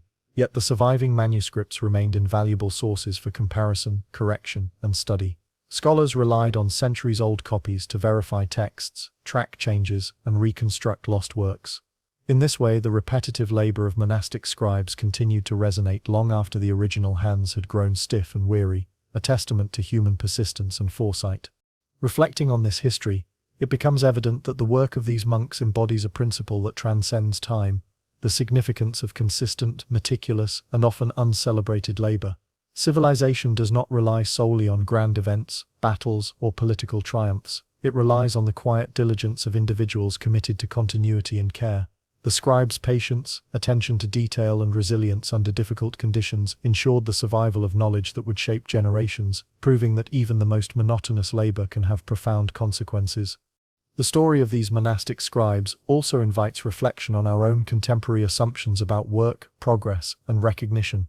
Much of the labor that sustains society, data entry, maintenance of infrastructure, archiving of digital knowledge, is repetitive, largely invisible, and taken for granted. Yet, as history demonstrates, such labor forms the backbone of continuity and innovation. Without it, the intellectual, cultural, and technological achievements we take for granted would be far more fragile. Finally, we are left with a sense of awe at the resilience of human knowledge and the networks that protect it. The monasteries, the scriptoriums, the meticulous copying of manuscripts, and the quiet vigilance of generations of monks created a bridge across centuries, linking the wisdom of antiquity with the knowledge of the modern world. Their work was repetitive, often exhausting, and frequently unrecognized, yet it became an essential foundation for all that followed. In the silence of these medieval halls, civilization itself was being preserved. And so, as this chapter closes, a lingering reflection remains. How much of the knowledge, culture, and progress we rely on today exists only because ordinary individuals, laboring quietly and repetitively in difficult conditions, chose to preserve it against the odds. In the medieval world, the production of flour was essential to survival, yet the people responsible for it, the millers, were often overlooked in historical accounts. Flour was the backbone of daily nutrition. It provided sustenance to peasants, monks, nobles, and kings alike. Bread, porridge, and cakes formed the staples of most meals, and without the steady work of millers, entire communities would face famine. And yet, while knights and monarchs are remembered in chronicles and legends, the laborers who turned grain into edible sustenance lived largely invisible lives, operating machinery, managing grain stocks, and navigating the economic and social pressures of their time. Medieval milling was physically demanding work, requiring a combination of technical skill, strength, and timing. Early mills were powered by wind or water, a revolutionary use of natural energy that allowed a single miller to process far more grain than manual labor alone could achieve. Water mills relied on rivers and streams, with wooden wheels turning gears that moved millstones to grind grain. Windmills harnessed the unpredictable force of the wind, with sails catching gusts to turn the mechanisms inside. Both required constant maintenance. Wheels had to be oiled, stones sharpened, gears repaired, and grain carefully fed into the machinery to avoid clogging. Even a minor miscalculation could ruin an entire day's production. The location of a mill was crucial. Watermills were typically built along reliable rivers or streams, requiring careful engineering to ensure the correct flow rate and prevent flooding. Millers had to understand the local geography, monitor seasonal changes in water levels, and adjust operations accordingly. Windmills required knowledge of wind patterns, and often included mechanisms to adjust the angle of the sails to maximize efficiency. In both cases, millers were early engineers, applying practical knowledge of physics, mechanics, and environmental conditions to solve everyday problems. Millers' work extended beyond grinding grain. They were responsible for weighing, measuring, and storing both raw grain and finished flour. This required vigilance. Dampness could spoil grain, pests could infest storage, and theft was a constant concern. Some millers were employed by local lords or monasteries, while others ran private mills, charging small fees to villagers who brought grain for processing. These fees, often a portion of the flour produced, became a source of tension. Villagers sometimes accused millers of taking more than their share, and millers faced accusations of cheating or negligence. In this way, the miller occupied a socially ambiguous position, essential yet mistrusted, powerful in practice yet constrained by community expectations. The economic importance of milling also shaped social hierarchies. Lords and monasteries owning mills could assert control over local populations by regulating access, setting prices, and dictating labor obligations. Peasants were often required to bring their grain to a specific mill, creating monopolies enforced by custom or law. The miller, as the gatekeeper of this essential service, wielded influence disproportionate to their social standing. Yet this influence was precarious. A poorly timed breakdown or mismanagement could provoke anger, rebellion, or the imposition of fines. The miller navigated a constant balancing act between authority, responsibility, and vulnerability. Training for milling was hands-on, often beginning in childhood. Apprentices learned to read the machinery, assess grain quality, and manage the workflow of the mill. They observed experienced millers, absorbed techniques, and gradually assumed increasing responsibility. Mistakes were instructive but costly. A blocked stone could produce uneven flour, while an improperly timed adjustment could result in complete failure. This apprenticeship system ensured the transmission of specialized knowledge across generations, forming a lineage of practical expertise that was rarely documented, but vital to local economies. The daily schedule of a miller was dictated by both machinery and natural forces. Water levels, wind speed, and the demand for flour all determined when and how intensely work proceeded. Millers often started before sunrise, checking equipment and preparing for the day's production. They adjusted gears, sharpened stones, and monitored grain quality. Meals were brief and functional, as the labor was unceasing. Evenings were spent recording inventories, planning maintenance, or preparing for the next day. The routine was monotonous but necessary. Any lapse in attention could disrupt the delicate balance of supply and demand. Milling also intersected with communal life in complex ways. Mills were often social hubs, where villagers gathered, exchanged news, and discussed local matters while waiting for their grain. Millers needed interpersonal skills as well as technical expertise, managing disputes, maintaining fairness, and navigating village politics. Their interactions shaped community relationships subtly yet profoundly. A competent, trustworthy miller could stabilize a village economy and foster social cohesion, while an incompetent or dishonest one could provoke unrest, resentment, and even rebellion. Religious practices influenced milling as well. Many mills were associated with monasteries, where the labor of grinding grain supported both monastic sustenance and charitable distributions to the poor. Millers working for religious institutions adhered to strict schedules and regulations, balancing technical tasks with ethical obligations. Religious festivals and holy days often interrupted the routine, requiring adjustments in production and distribution. In these contexts, milling became both a practical and moral labor, linking physical work to spiritual responsibility. The technology of milling evolved slowly but significantly over time. Innovations in gearing, wheel design, and stone shaping allowed for more efficient grinding and less manual oversight. However, each new advance required training and adaptation. The miller was not simply a laborer, but a manager of complex systems, responding to both environmental conditions and technological challenges. Their expertise was empirical, accumulated over years of observation, trial, and error. While often invisible to chroniclers, this knowledge was critical to sustaining food production, particularly in densely populated regions. Seasonal challenges further complicated the miller's role. Drought could reduce water flow, freezing could halt operations, and storms could damage both water and windmills. Grain shortages intensified pressure on millers to maintain production and distribute flour equitably. In some cases, millers became arbiters in times of scarcity, deciding which households received priority. Their decisions, though rarely documented, had immediate consequences for survival and social stability. Yet, for all the complexity and responsibility, millers' lives were often lonely and repetitive. Hours were spent in the continuous operation of machinery, monitoring stones, and adjusting inputs. The work was physically demanding, with the constant vibration, dust, and strain of lifting heavy sacks of grain. Still, this monotonous labor was essential to the survival of communities, a quiet form of heroism that history seldom acknowledges.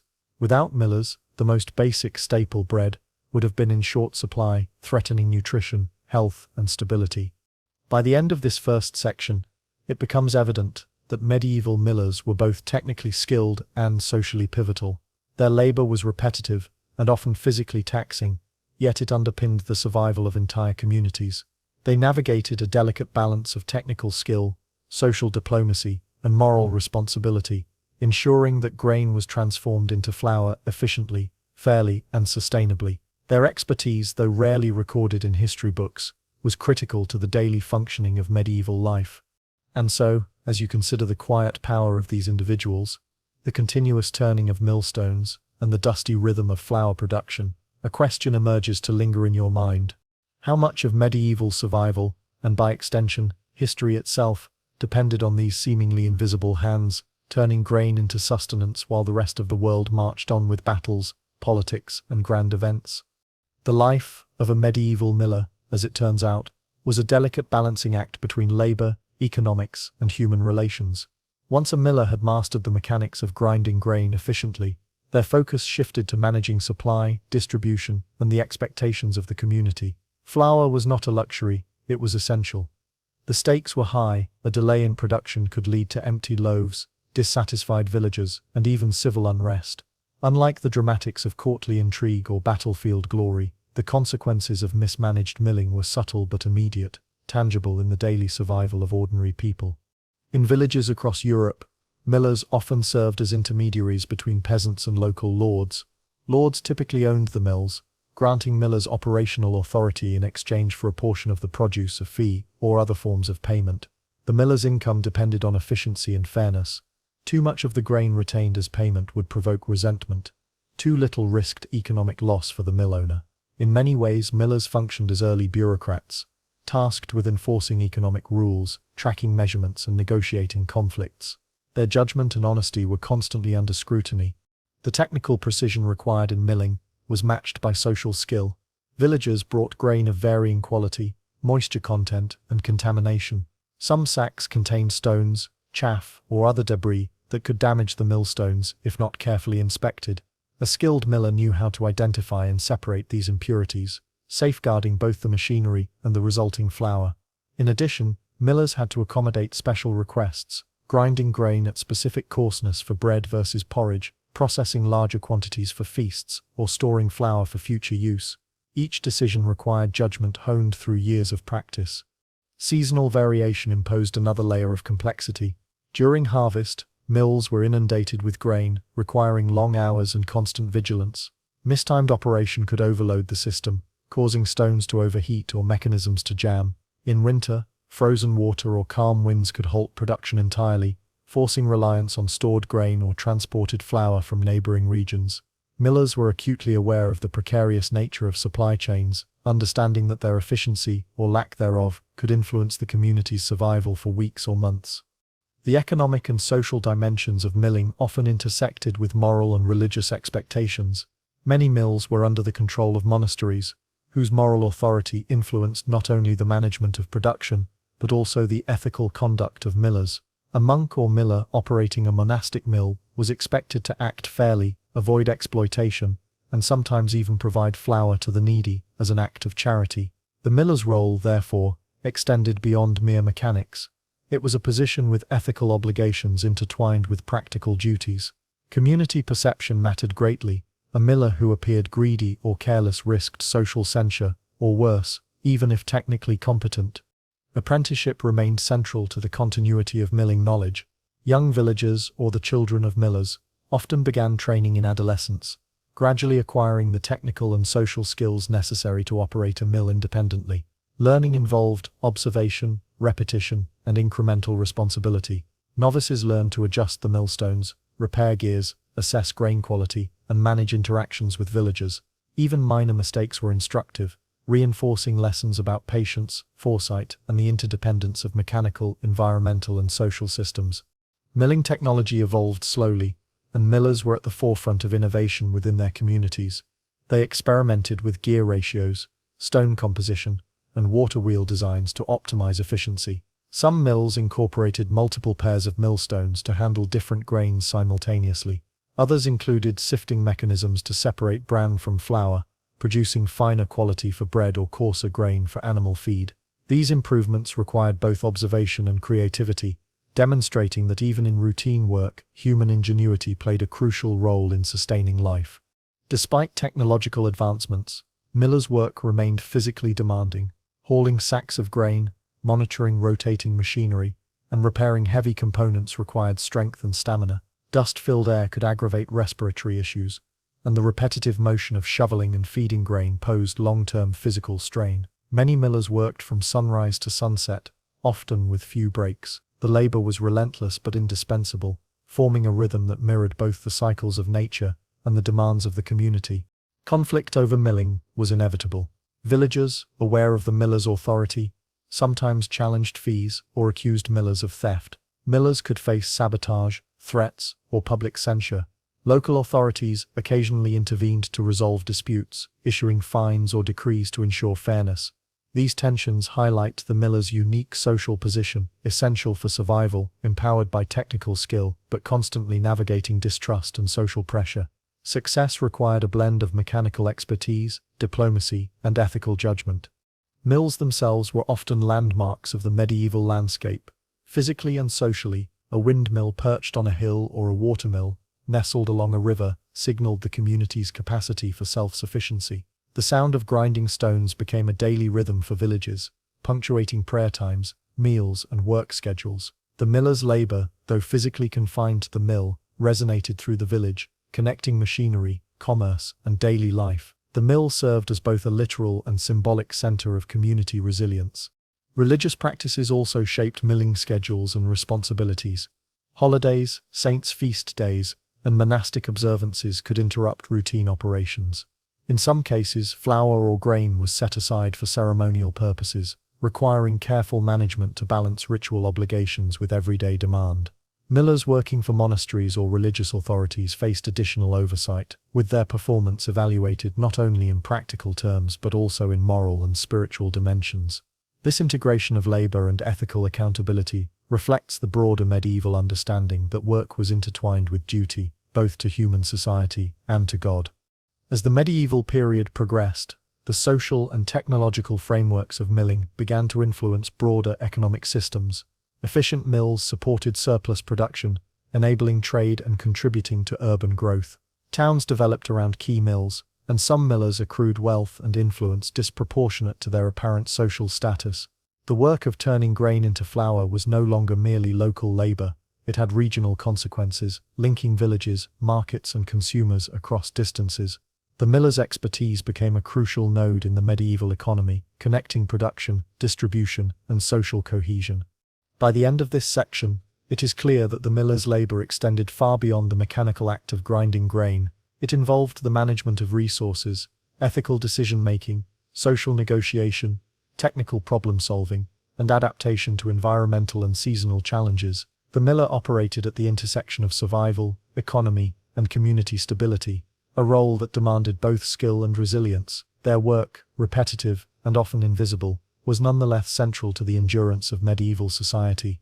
And so, as you picture the constant turning of stones, the careful weighing of sacks, and the daily negotiation of both human and mechanical systems, a question lingers for reflection. How many critical systems in our own modern world rely on the quiet, repetitive, and highly skilled labor of individuals whose contributions are often overlooked, yet whose work is essential for the survival of communities and economies alike? As the medieval period progressed, the significance of the miller's role became increasingly evident, not just in sustaining daily life, but in shaping broader economic, social, and cultural patterns. Flour was no longer merely a local necessity. It had become a commodity whose availability influenced trade, urban development, and social stability. Successful mills contributed to surplus production, allowing villages to send grain to nearby towns, support markets, and even generate revenue for lords and religious institutions. In this way, the labor of the miller, repetitive and often invisible, resonated far beyond the walls of the mill itself. Milling technology continued to evolve during this period. Watermills incorporated more sophisticated gearing systems, allowing multiple pairs of millstones to operate simultaneously. Windmills grew taller and more complex, with adjustable sails and mechanisms to orient the structure to changing wind directions. Millers had to master these technical innovations, combining empirical observation with hands-on experimentation. This required not just physical strength, but problem-solving skills and careful record-keeping. In many ways, the miller of the late Middle Ages was an engineer, mechanic, and manager rolled into one. The social authority of millers remained both powerful and precarious. Lords relied on their expertise, peasants depended on them for survival, and communities scrutinized their actions closely. A fair and competent miller could earn the trust of villagers, establish long-term employment, and secure his own livelihood. A dishonest or careless miller, by contrast, risked accusations of theft, sabotage, or mismanagement, which could provoke social sanctions or legal consequences. These dynamics illustrate a delicate interplay between labor, social expectations, and authority in medieval society, highlighting how technical skill and ethical conduct were inseparable. Beyond the technical and social dimensions, milling had a moral and symbolic resonance. Mills, particularly those associated with monasteries, represented continuity, diligence, and communal responsibility. The steady turning of the millstones, the rhythm of grinding grain, and the reliable output of flour mirrored broader societal values: patience, perseverance, and the careful management of resources. In a world of frequent scarcity and uncertainty, the miller's work became a stabilizing force, sustaining not just nutrition, but a sense of order and trust within communities. The labor of milling also facilitated the development of knowledge networks. Some monastic and urban mills doubled as centers of practical education, where apprentices learned not only mechanical skills but principles of measurement, inventory management, and resource allocation. This knowledge was transmitted orally and through hands-on practice, forming a continuum of expertise that connected generations. Millers became custodians of both physical and social infrastructure, ensuring that communities could continue to function effectively even in times of environmental or economic stress. Seasonal and environmental challenges remained constant pressures. Drought, flooding, storms, or prolonged calm winds could disrupt milling schedules, requiring millers to adapt quickly to maintain food supply. In times of scarcity, flour became a scarce commodity, and millers were tasked with rationing, prioritizing households, and managing stockpiles. The consequences of misjudgment were immediate. Families could go hungry, tensions could flare, and social cohesion could weaken. The miller's labor was thus both practical and political, entwined with the very survival and stability of local communities. Milling also influenced trade and urban development. Towns often grew around key mills, which provided not only food but employment and economic opportunity. Surplus flour could be transported to distant markets, enabling towns to expand their commercial reach. Millers sometimes acted as intermediaries in these exchanges, ensuring that supply met demand, maintaining records and negotiating terms with merchants.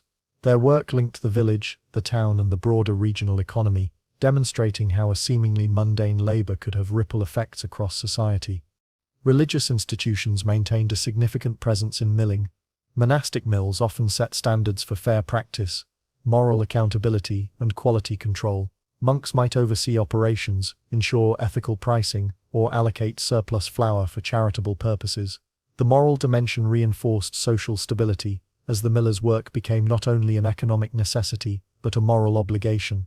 Ethical labor, technical skill, and social trust were inseparable in these contexts, creating a framework in which the invisible labor of milling supported the visible structures of medieval life. By the late medieval period, the legacy of the miller's work was evident in the continuity of food security, the growth of towns, and the smooth functioning of regional economies. Even as technological innovations emerged, the principles established by generations of millers, attention to detail, adaptability, and ethical responsibility, remained central to sustaining communities. The repeated, painstaking labor of turning grain into flour under variable and often adverse conditions ensured that society could survive, thrive, and prepare for future challenges. Reflecting on these centuries of labor, one sees that history is not always made in battlefields or courts. Much of civilization is built upon quiet, repetitive work carried out by individuals whose names rarely appear in chronicles. Millers, with their expertise, patience, and dedication, exemplify this hidden backbone of human survival. Their work demonstrates that the mundane, the repetitive, and the overlooked can have profound consequences, shaping communities, economies, and culture over generations. The miller's story also resonates with modern life. Contemporary supply chains, food production, and infrastructure depend on similar principles: diligence, technical competence, and adaptability. Just as medieval societies relied on the miller's labor to survive, modern communities rely on countless individuals performing repetitive, often invisible tasks that sustain daily life. The connection between invisible labor and societal stability is as relevant today as it was 8 centuries ago. Finally, the enduring lesson of the miller is one of perspective. While the broader sweep of history often highlights wars, conquests, and political intrigue, the survival of communities frequently depended on the skill, diligence, and ethical conduct of ordinary people engaged in repetitive, essential labor. The miller's hands, the millstone's ceaseless turning, and the careful management of grain are reminders that the foundations of civilization are often invisible, sustained by labor that goes unnoticed until it ceases. And so, as this story concludes, a lingering reflection remains. How much of our present stability, comfort, and cultural continuity depends on the repetitive, skillful, and often invisible work of individuals whose efforts sustain daily life without recognition, much like the medieval millers whose quiet labor ensured survival across generations. In the medieval world, public baths were more than places to cleanse the body. They were social centers, hubs of conversation, and surprisingly sophisticated institutions of hygiene for their time. You might assume that medieval Europe was uniformly grimy, with streets lined with refuse and personal cleanliness neglected. Yet in many towns and cities, the tradition of public bathing persisted from the Roman era, reflecting both cultural continuity and practical concerns about health and social life.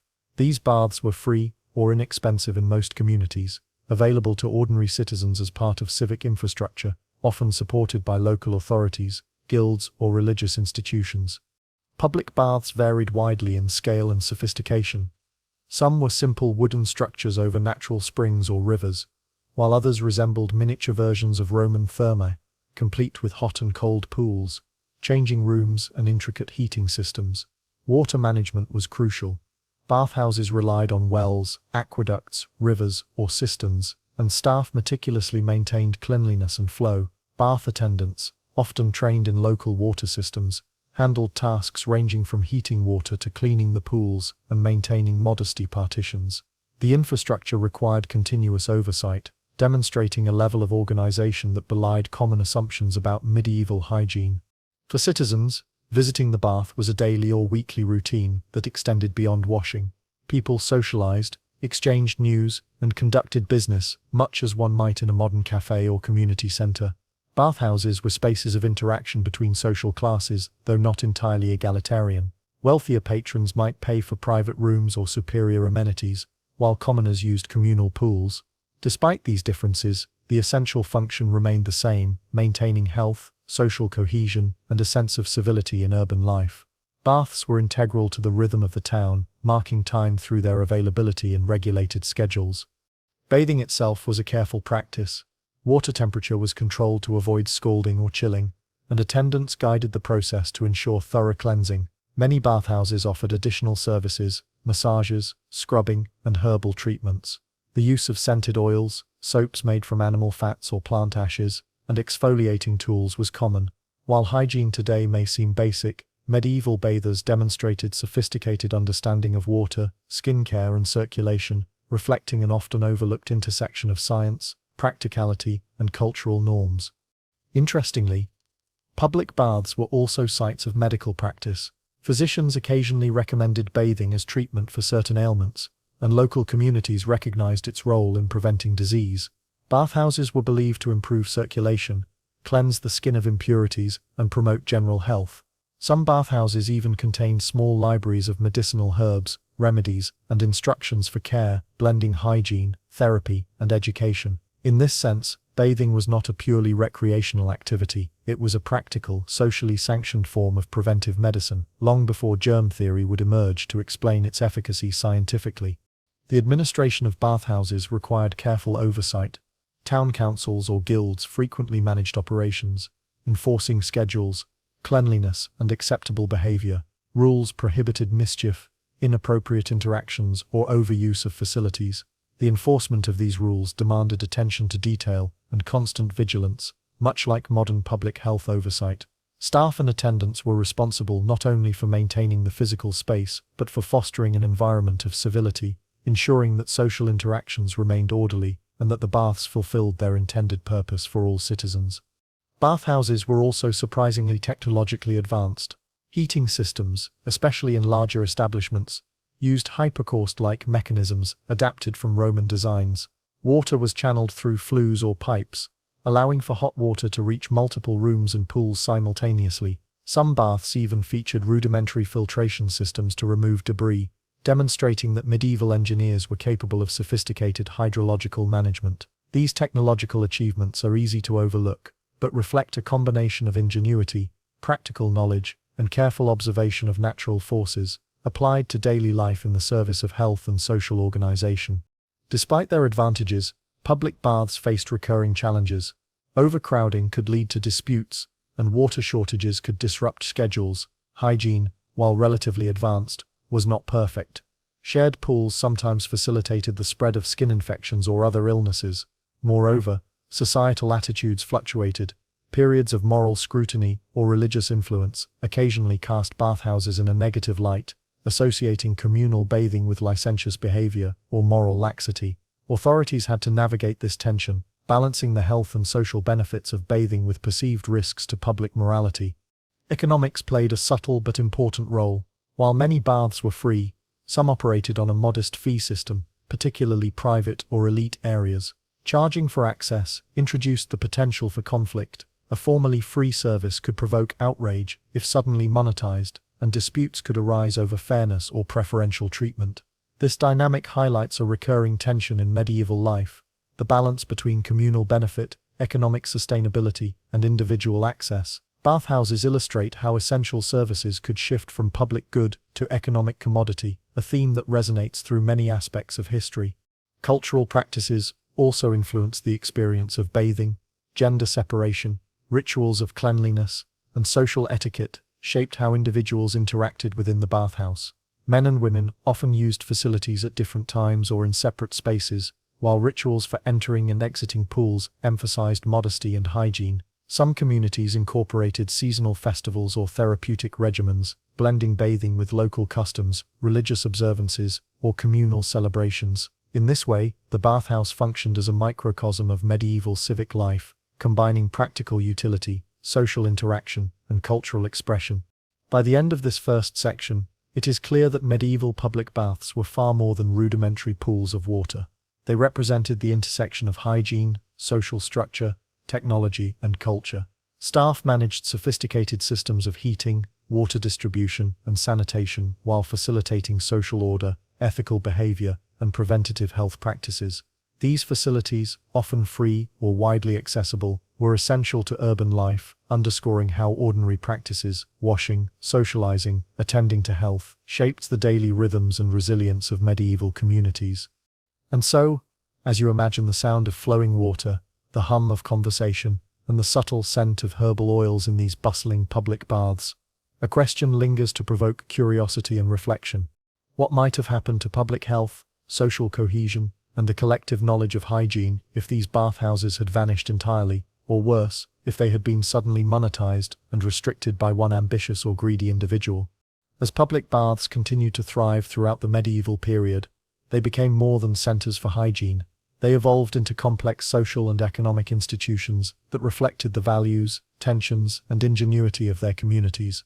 While the practical act of washing remained central, the surrounding structures, customs, and technologies reveal a hidden sophistication that is often overlooked. By this point, the bathhouse was not just a utility but a carefully managed enterprise, balancing public access, moral expectations, and financial sustainability. One of the most striking aspects of medieval bathhouses was the way they integrated technology with daily life. Large public baths often relied on carefully engineered systems to regulate temperature and water flow. Heating was achieved through hypocaust-style furnaces, which channeled hot air beneath the floors and into walls to warm pools and rooms. Water was drawn from wells, rivers, or reservoirs and carefully distributed to prevent stagnation or contamination. Staff had to monitor both the mechanical systems and the quality of the water, ensuring that patrons could safely enjoy the facilities. These systems required constant maintenance and keen observational skills, making bath attendants far more than custodians. They were early engineers responsible for both comfort and safety. The economic and social dimensions of bathhouses were closely intertwined. While some facilities were free or subsidized by local authorities or religious institutions, others operated with a fee structure, especially for private rooms, special treatments, or extended access. Charging for services was a delicate matter. On one hand, it allowed for maintenance and expansion. On the other, it could provoke social unrest if access appeared unfair or exclusionary. Historical records reveal disputes between town councils, guilds, and citizens over fees, usage schedules, and privileges. The bathhouse in these instances became a microcosm of broader social tensions, a place where community values, economic necessity, and individual desires intersected. Religious influence on bathhouses was significant and multifaceted. Monasteries and churches sometimes promoted public bathing as a moral and healthful practice, emphasizing cleanliness as a reflection of spiritual virtue. At the same time, certain religious leaders criticized communal bathing for its potential to encourage indecency or sexual impropriety. The tension between hygiene and morality shaped regulations. Gender separation, strict schedules, modesty rules, and limited access were enforced to maintain decorum. Bathhouse attendants often doubled as moral monitors, ensuring that patrons respected the social and spiritual expectations of the community. Medical practices were intimately tied to the use of bathhouses. Physicians, herbalists, and local healers often recommended bathing for circulation, skin health, or as part of broader therapeutic regimens. Hot baths, infused with herbs or salts, were used to relieve aches, improve digestion, and treat minor ailments. Some bathhouses even provided instructional guides for health practices, indicating that these facilities functioned as early centers of preventive medicine. The integration of therapy and hygiene underscores the sophistication of medieval approaches to health, emphasizing empirical observation and practical remedies long before the germ theory of disease would provide a scientific framework. Social dynamics within the bathhouse were also nuanced. While men and women typically used facilities at different times or in segregated spaces, the bathhouse fostered interaction across social strata. Wealthier patrons might pay for privacy, but commoners shared pools and changing areas, creating opportunities for exchange of news, ideas, and local gossip. Artisans, merchants, and villagers mingled in ways that reflected and reinforced community cohesion. The bathhouse was a rare environment in which social hierarchies were visible but negotiable, where ordinary citizens could encounter one another under shared rules and expectations. The practical labor involved in operating a bathhouse was both demanding and meticulous. Attendants had to heat large quantities of water, maintain structural and mechanical systems, monitor cleanliness, and manage the flow of patrons. They often began work before dawn, ensuring that the first baths of the day were ready and properly maintained. Throughout the day, they monitored water temperatures, repaired plumbing or woodwork, and responded to accidents or conflicts. The work was physically and mentally taxing, requiring vigilance, foresight, and a deep understanding of both human behavior and mechanical systems. Public baths also played an unexpected role in municipal governance. Town councils and guilds recognized the importance of sanitation and social regulation, using bathhouses as instruments of civic policy. Regulations governed hours of operation, hygiene standards, and acceptable conduct. Authorities relied on attendants to enforce these rules, mediating disputes and ensuring equitable access. In this way, the bathhouse became a tool of local administration, linking infrastructure, social order, and health in a practical day-to-day context. It exemplified the ways in which seemingly mundane services could underpin the functionality of an entire town. Despite their sophistication, bathhouses were vulnerable to mismanagement, neglect, or overreach. A single ambitious or greedy official could disrupt access, impose excessive fees, or divert resources for personal gain. Historical accounts suggest that such interventions sometimes provoked public outrage, reflecting the community's recognition of bathing as a collective necessity rather than a luxury. The sudden monetization or privatization of a once free service had immediate consequences. Citizens might be denied essential hygiene, social tensions could escalate, and the public trust could erode. This highlights the precarious nature of communal resources and the importance of responsible oversight.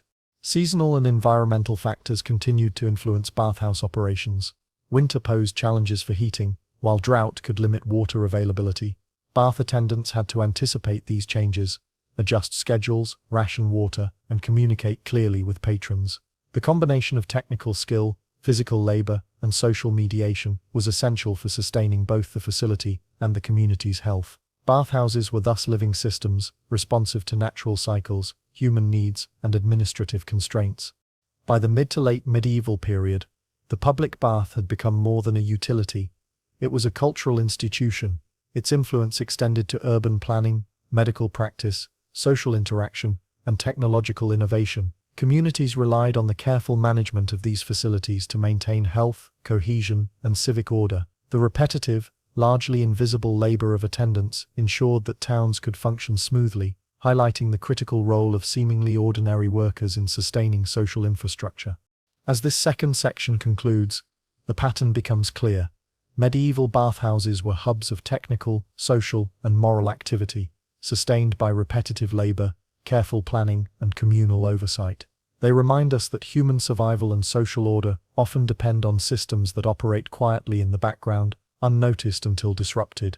Bathhouses exemplify the delicate interplay of labor, morality, technology, and community trust that shaped daily life in medieval towns. And so, as you imagine the warmth of the pools, the scent of herbs, and the careful management of every element of the bathhouse, a question lingers for reflection. What would have happened if these communal systems, dependent on diligent, repetitive labor and careful social oversight, had been undermined by greed, neglect, or mismanagement? How many aspects of medieval life hinged on such invisible, essential work that we rarely acknowledge today? As medieval Europe moved toward the late Middle Ages, public bathhouses continued to demonstrate their essential role in urban life, health, and social cohesion. Their significance extended beyond the immediate function of cleanliness. These institutions embodied the complex interplay of technology, labor, civic responsibility, and cultural norms. While wars, political maneuvering, and economic upheavals often dominate historical narratives, It is within these quieter, repetitive practices that societies sustained themselves over centuries. Bathhouses were a testament to the impact of small, consistent labor on the broader course of daily life and civic stability. The practical work of maintaining a bathhouse was relentless. Attendants, often unheralded and overlooked, managed furnaces, heated water, repaired wooden or stone structures, and cleaned pools. Their labor required constant vigilance. Water quality had to be monitored to prevent contamination, temperatures regulated for safety and comfort, and equipment maintained against wear and environmental damage. Even minor lapses could affect hundreds of patrons, potentially jeopardizing health or disrupting the rhythm of community life. In essence, the attendants' repetitive labor was a linchpin of survival, health, and social stability. The economic aspect of bathhouses became increasingly prominent.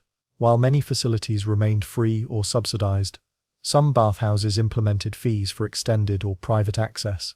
This created both opportunity and tension. Fees allowed for maintenance and improvement but also introduced the risk of exclusion and social inequity. Historical records suggest that attempts to monetize previously free baths occasionally provoked disputes or public protests, reflecting the communal understanding that access to hygiene was a shared necessity rather than a luxury.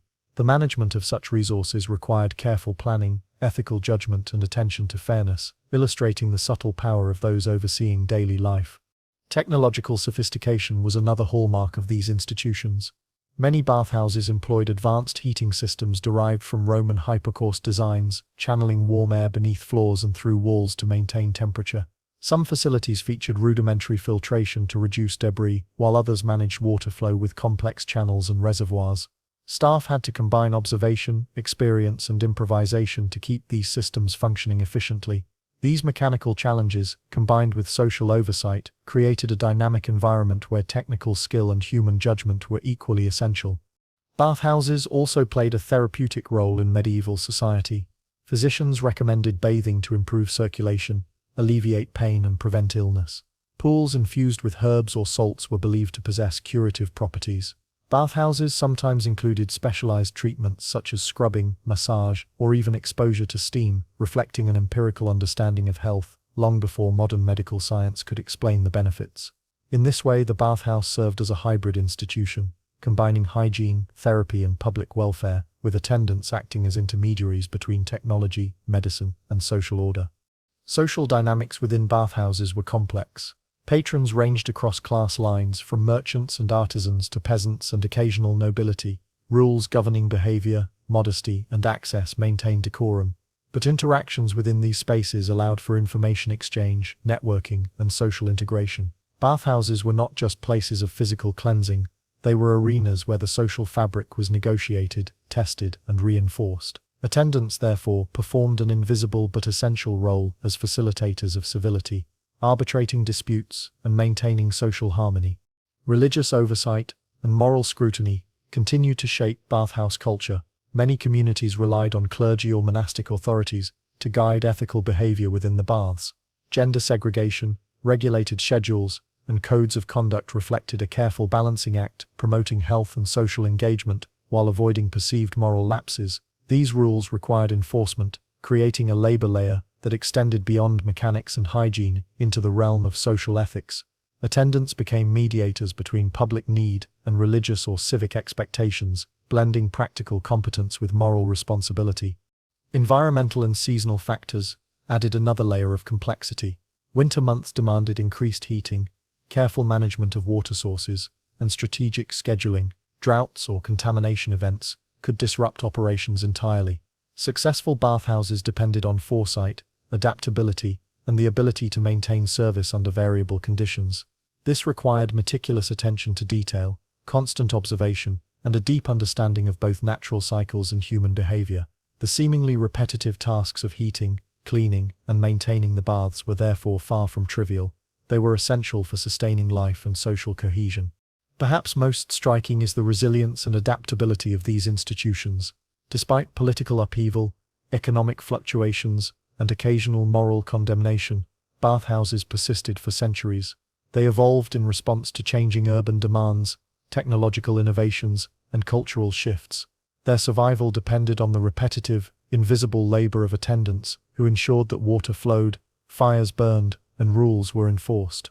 Without their dedication, the social, economic, and health benefits of these institutions would have collapsed, leaving communities vulnerable to disease, unrest, and instability. The story of medieval bathhouses also illuminates a broader historical lesson. The seemingly mundane labor of ordinary individuals can have profound and lasting impacts.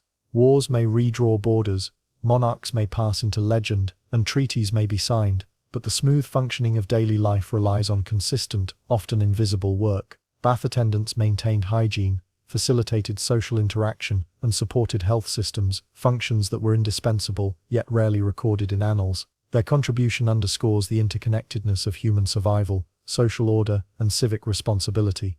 Reflecting on the history of bathhouses, one can also see parallels with the modern world. Today, municipal services, sanitation systems, and health infrastructure rely on similar principles: repetitive, often unseen labor performed by individuals whose work sustains communities.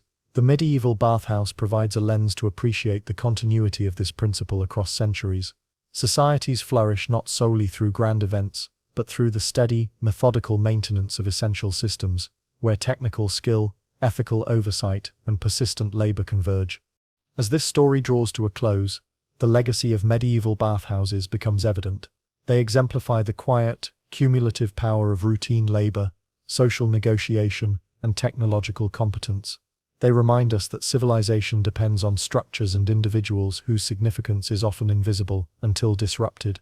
The careful attention of attendants, the engineering of water systems, the enforcement of rules, and the adaptation to social and environmental changes created a resilient system that supported urban life across centuries. And so, as you imagine the gentle rhythm of water, the warmth of heated pools, and the watchful care of attendants guiding each day's SIP's operation, one reflection remains. How many aspects of our modern life, health, hygiene, social cohesion, and infrastructure, rely on the repetitive, invisible labor of people whose work quietly sustains our communities, much like the medieval bath attendants whose hands and diligence kept both bodies and societies afloat? In the bustling streets of medieval towns, amid merchants, blacksmiths, and cobblers, there existed a group of craftsmen whose work was essential to both survival and defense. The Fletchers. These artisans specialized in the production of arrows, crafting the wooden shafts, feathers, and arrowheads that allowed bows to function with precision and efficiency. While knights and soldiers are often celebrated in chronicles, the Fletchers' labor was rarely acknowledged. Yet without their skill, hunting, warfare, and even local defense would have been impossible. Arrows were deceptively simple objects, but producing them required an extraordinary combination of precision, dexterity, and material knowledge. The first step was selecting suitable wood for shafts, typically ash or birch, which offered the right balance of flexibility and strength. The wood had to be straight, seasoned, and free from knots or imperfections. Even a slight bend or flaw could make the arrow useless or dangerous, potentially injuring the user. The Fletcher's expertise lay not just in shaping wood, but in understanding the subtleties of material behavior, moisture content, and grain alignment. Once the shaft was prepared, the Fletcher would select feathers for fletching. Goose, swan, or turkey feathers were carefully matched for symmetry and size, then split and shaped to guide the arrow's flight. This process required delicate, patient hands and an eye for balance and aerodynamics long before these principles were formally studied. The Fletcher attached the feathers using glue or sinew, ensuring that each arrow maintained stability in flight. One misaligned feather could reduce accuracy dramatically, transforming a useful weapon into a liability. Arrowheads added another layer of complexity. Iron or steel points were forged by blacksmiths, but needed careful attachment to the wooden shaft. The Fletcher often carved a socket or notch, then inserted and secured the metal tip with adhesives, sinew, or binding. The junction between shaft and point had to withstand the force of the bow, and the craftsmanship determined whether an arrow would penetrate armor or fail in mid-flight. Here, Fletchers operated at the intersection of woodworking, metallurgy, and physics, applying empirical knowledge to produce reliable tools for hunting and combat. Fletchers' workshops were microcosms of medieval craftsmanship. They required specialized tools, knives for shaping shafts, pliers for securing points, saws, files, and awls for precision work. Materials were carefully stored and catalogued, with different woods, feathers, and metals segregated for quality control. Apprenticeships were essential, often lasting several years, as young workers learned to manipulate materials, judge weight and balance, and understand the subtle mechanics of flight. Mistakes were costly, and a poorly crafted arrow could endanger both the user and those nearby. The economic role of fletchers extended beyond the battlefield. Hunting was a vital source of food, especially for rural communities and noble households. Well-crafted arrows allowed hunters to procure game efficiently, sustaining families and local economies. During wartime, fletchers supplied militias, town guards and armies, often under contract with lords, guilds or city councils. Their work connected local economies, defense systems and subsistence strategies, linking everyday survival to broader social and military structures. In this sense, fletchers were unsung nodes in the network of medieval life. Guilds played an important role in regulating the profession. Fletchers' guilds enforced standards for materials, construction and pricing, ensuring consistency and fairness. Apprenticeships, quality inspections, and trade secrets maintained the reputation of the craft and protected both customers and artisans. Guild membership provided social recognition, access to shared resources, and protection in disputes. Yet it also imposed obligations, adherence to rules, contribution to communal projects, and participation in civic responsibilities. Guilds exemplified the organizational sophistication underpinning even small-scale artisanal production. The fletcher's craft required attention to human and environmental variables. Humidity affected wood and glue, while temperature influenced the curing of adhesives and the behavior of metals. Fletchers had to store materials under optimal conditions, adjusting techniques according to season and climate. They also had to consider the needs of their clients. Archers required arrows of specific lengths, weights, and balances. The customization of production meant that the fletcher's work was never purely mechanical. It demanded judgment, experience, and an intimate understanding of materials and human requirements. Socially, fletchers occupied a curious position. Their products were essential to survival and defense, yet their labor was invisible once the arrow was in use. Soldiers and hunters received recognition for skill and bravery, but the fletcher's contribution remained largely unnoticed. This pattern reflects a broader historical phenomenon. Essential labor, when performed competently, is often taken for granted, its significance only recognized when absent or deficient. Fletchers exemplify the quiet, persistent labor that forms the backbone of societal functioning. The life of a fletcher was repetitive, demanding, and highly structured. Hours were spent shaping shafts, fitting feathers, attaching points, and inspecting finished products. Work required both concentration and endurance, as errors could compromise performance. Apprentices and journeymen learned to repeat processes with precision, internalizing patterns and developing muscle memory. While monotonous to outsiders, this repetition cultivated expertise and allowed fletchers to produce consistent, reliable tools that sustained hunting, warfare, and civic security. Even beyond individual skill, fletchers were integral to community resilience. Towns and villages depended on local craftspeople to supply essential items for defense, sustenance, and commerce. During sieges or regional conflicts, fletchers' productivity could determine whether a militia held out or collapsed. Their labor, though uncelebrated, had immediate consequences for the survival and stability of entire communities.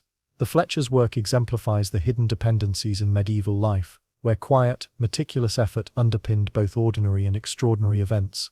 By the end of this first section, it is clear that fletchers were far more than simple arrow makers. They were artisans, engineers, and essential contributors to the economic and defensive infrastructure of medieval towns. Their expertise combined woodworking, aerodynamics, metallurgy, and social judgment, producing tools that allowed humans to hunt, protect, and sustain themselves. Yet for all their importance, they operated largely in the background, their labor recognized only when absent or defective. As you imagine the rhythm of carving shafts, shaping feathers, and affixing iron points, one question remains to stir your curiosity. How many lives, both ordinary and extraordinary, depended on the quiet expertise of these craftsmen, and what might have happened if a single fletcher's error or absence had changed the outcome of a hunt, a battle, or even the survival of a community? Continuing from the foundations of fletchers' work, it becomes clear that their labor was not only technical but deeply intertwined with social, economic, and even political life in medieval towns. The role of a fletcher extended far beyond the solitary workshop. Each arrow produced carried implications for subsistence, defense, and regional stability, linking the artisan's repetitive, painstaking work to outcomes that could resonate across entire communities. Understanding this deeper significance reveals why fletchers, though often overlooked, were indispensable to medieval life. The apprenticeship system formed the backbone of this profession. ensuring that knowledge, skill, and tradition passed from one generation to the next. Young apprentices would spend years observing, measuring, shaping, and correcting under the supervision of master fletchers. Tasks began with basic preparation, sorting wood, splitting feathers, maintaining tools, but gradually increased in complexity. Students learned to calibrate shafts for weight, straightness, and flexibility, to position fletching for optimal flight, and to attach metal points with precision. Mistakes were instructive. A poorly fletched arrow might ruin a hunt or compromise a soldier's safety. This painstaking process illustrates a critical aspect of medieval craft. Mastery was inseparable from repetition, observation, and correction. Guilds further structured the craft, enforcing quality, standards, and ethics.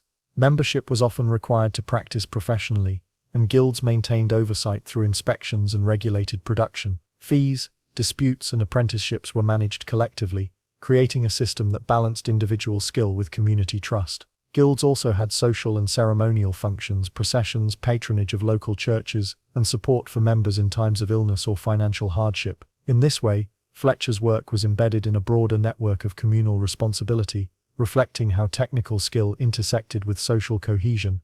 Material sourcing was another crucial dimension of the Fletcher's work. Wood had to be harvested from specific species, seasoned to reduce warping, and carefully stored to maintain consistent quality. Feathers were collected, cleaned, sorted, and prepared with attention to symmetry and aerodynamic function. Iron or steel points were forged elsewhere, but required precise integration into the shaft. Each element demanded careful inspection and handling, reflecting a sophisticated understanding of natural materials. Fletchers were therefore both artisans and early material scientists, balancing empirical knowledge with hands-on skill to produce tools of consistent reliability. The social role of the Fletcher extended beyond the workshop. Archers, hunters, and town militias relied on their work for daily survival and defense. Town councils and military authorities often commissioned batches of arrows, making the Fletcher a key supplier in both civilian and martial infrastructure. During sieges or local conflicts, a sudden shortage or inferior quality of arrows could tip the balance between victory and disaster. The stakes imbued the repetitive work of carving shafts and fletching with urgency and consequence, even if the broader population remained unaware of the individual artisan's role. Innovation within the craft was gradual but significant. Experienced fletchers experimented with different woods, feather arrangements, and point attachments to optimize flight, penetration, and durability. Some even adjusted arrows for specific weapons, such as longbows, crossbows, or regional variations in hunting bows. These modifications were empirical, based on careful observation of performance rather than formal scientific theory. The process underscores the blend of creativity, technical understanding, and disciplined labor that characterized the Fletcher's contribution to medieval life. Economic considerations shaped the Fletcher's work as well. Arrows were not only tools but also commodities. Fletchers might sell to traveling merchants, supply local markets, or fulfill contracts for military campaigns. Prices had to reflect the cost of materials, labor intensity, and market demand while remaining fair and competitive. Guild oversight helped maintain pricing standards and protect quality, ensuring that customers could rely on the product's reliability. Through these mechanisms, the Fletcher's labor became embedded in a wider system of trade and exchange, linking the workshop to town economies and even regional commerce. The physical labor involved in producing arrows was intense and unceasing. Shaping shafts required strength and precision. Fletching demanded dexterity and patience. Attaching points combined carpentry with metallurgical understanding. Each arrow demanded sustained attention, and a single mistake could ruin hours of work. The repetition, though monotonous, reinforced skill, creating the reliability and precision that archers depended upon. In many ways, the Fletcher's workshop exemplified the principle that repetition is not mere monotony. It is the foundation of expertise, producing tools that, while small and overlooked, had immense impact. Conflict and regulation were persistent factors. In some towns, disputes arose when quality standards were not met, or when Fletchers attempted to monopolize materials or labor.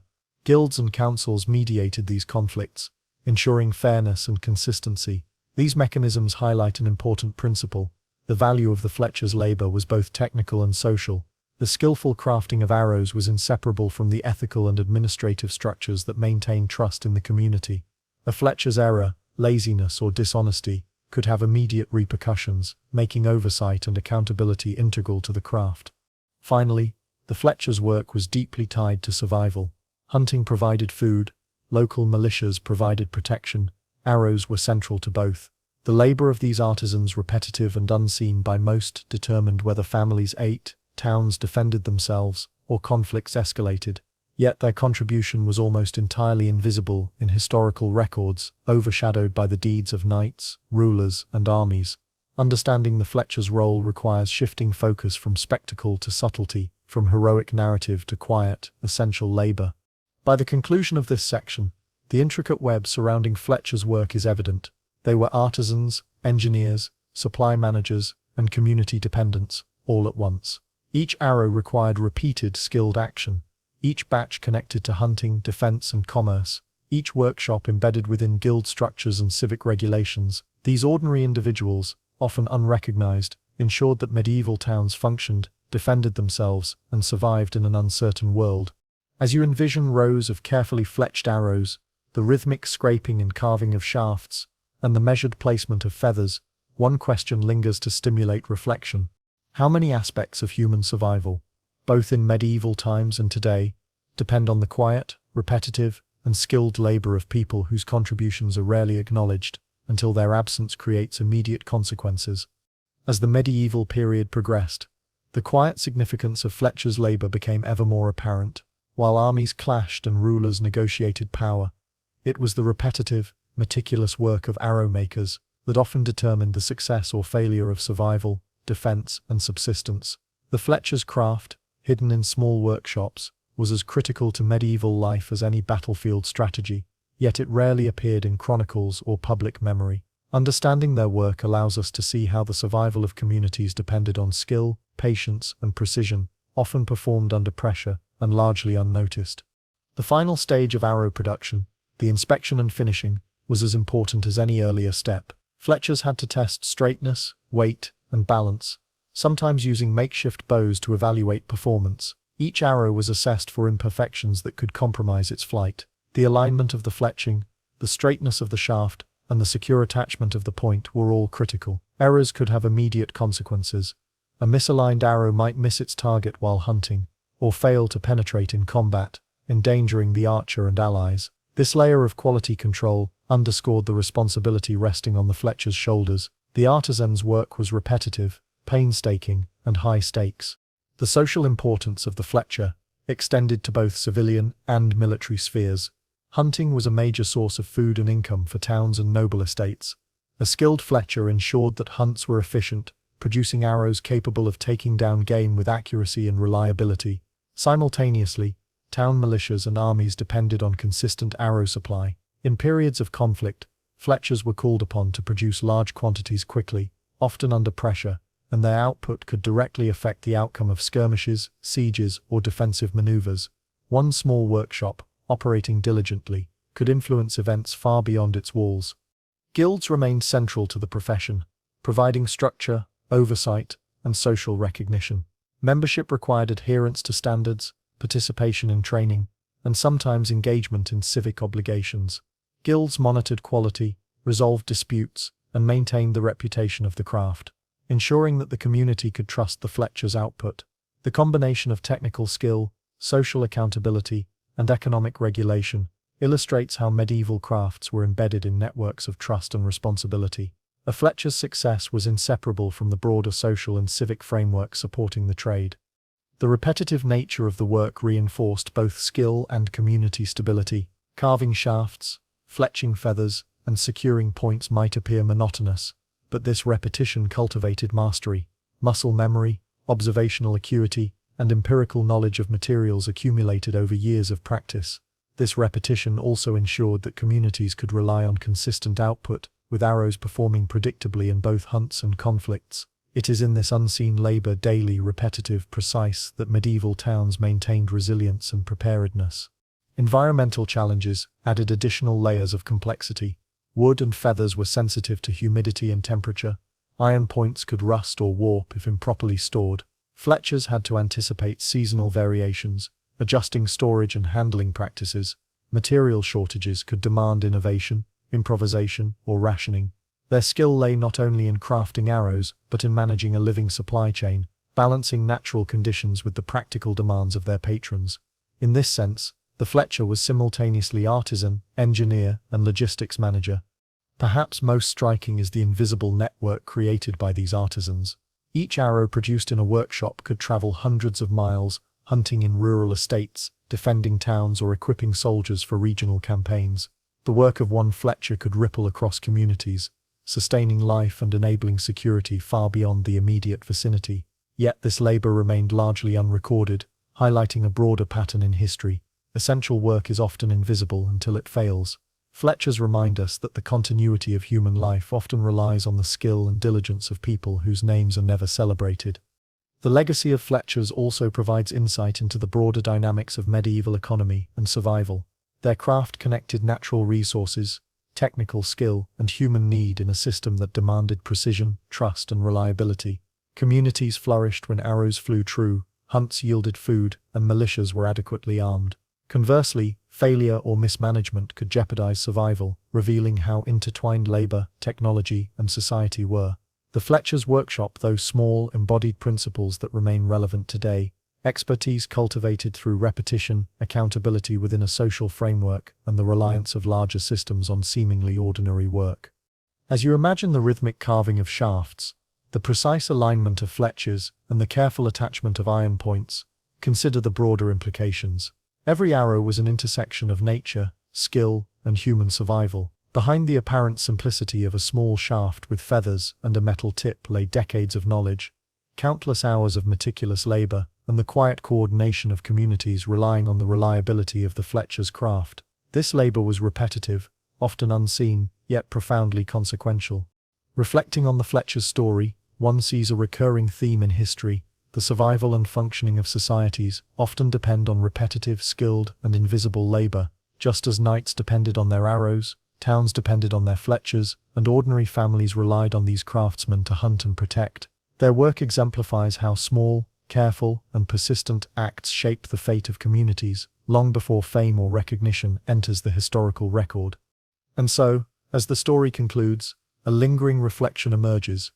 How many aspects of human survival, defense, and daily life, both in medieval times and today, depend on unseen hands performing repetitive, precise, and skilled labor, and how fragile might our systems become if these quiet but essential contributions were interrupted or neglected. Imagine wandering through a bustling medieval town square, the clatter of wooden carts over cobblestones, the calls of merchants advertising wares, the smell of fresh bread, mingling with the tang of livestock, and the steady murmur of townsfolk exchanging news and gossip. In such markets, a surprising amount of economic activity occurred with minimal direct cost to the participants. Many goods and services, storage spaces, weighing scales, and even access to some stalls were traditionally communal, supported by town councils, guilds, or customary law. For generations, merchants and villagers operated within a system that emphasized fairness, reciprocity, and social trust. Then, as history often shows, a single individual could disrupt this delicate balance. Marketplaces in medieval towns were essential to daily life. Farmers, artisans, and traders traveled from surrounding villages to sell goods, exchange produce, and acquire items unavailable in their immediate communities. Many towns had established marketplaces for centuries, often in central squares near churches or town halls. These spaces were typically governed by local regulations, ensuring that anyone with legitimate goods could participate. Town authorities maintained standards of weight and measure, provided security against theft, and sometimes supplied communal infrastructure, such as wooden platforms, simple storage areas, or basic weighing equipment. In essence, the market was a shared resource, a public good that enabled commerce and social cohesion. For merchants and artisans, the marketplace was both opportunity and obligation. Fees for stall usage were minimal or absent, particularly for local producers who contributed to the town's sustenance and economy. Participation often required adherence to local rules, including guild oversight, standard weights, and quality standards. Compliance was enforced socially as well as administratively. Reputation mattered. A dishonest trader could be fined, excluded from future markets, or publicly shamed. This system relied heavily on trust, repeat interactions, and communal norms, rather than coercive enforcement or high costs, demonstrating that commerce need not always be monetized to function effectively. Trade itself was intricate. Despite appearances of simplicity, Merchants negotiated prices, bartered for goods, and accounted for quality, weight, and freshness. The physical layout of the market required coordination. Stall placement, access paths, and crowd flow were managed informally, with town authorities or guilds overseeing disputes. Measurements were standardized using communal scales, and goods were sometimes marked to ensure fairness. These practices fostered predictability and reliability, reducing conflict and encouraging repeated participation. The success of a market depended on both the individual skill of merchants and the shared infrastructure maintained collectively over time. A key aspect of the medieval market was its accessibility. Any qualified producer could sell, regardless of wealth, provided they complied with rules. This openness created competition, stabilized prices, and fostered innovation in both product and technique. Farmers could bring surplus grain or dairy, artisans could display pottery or textiles, and traders could introduce exotic goods from distant regions. The market, therefore, was not only an economic hub, but also a cultural and social one, connecting rural and urban populations and serving as a conduit for information, trends, and knowledge. In short, it was a communal engine of both sustenance and society. Yet this balance was delicate. The introduction of fees or monopolistic practices by a single individual could disrupt the entire system. Historical accounts describe merchants or local officials who, upon recognizing the profitability of certain aspects of the market, began charging for previously free services, stall placement, access to communal scales, or storage for produce. What may have seemed like a small adjustment, a nominal fee, could ripple outward, affecting participation, fairness, and the perception of the market as a shared resource. Villagers who once relied on free access to sell their goods found themselves priced out, and social tensions inevitably arose. The consequences of monetizing communal resources were immediate and visible. Farmers traveling long distances to sell small surpluses were forced to weigh costs against potential profit. Artisans and merchants faced reduced foot traffic as some participants withdrew or sought alternative venues. Social cohesion weakened as disputes over fees emerged, with complaints escalating to town councils or guild authorities. These disruptions highlight a key principle in medieval commerce.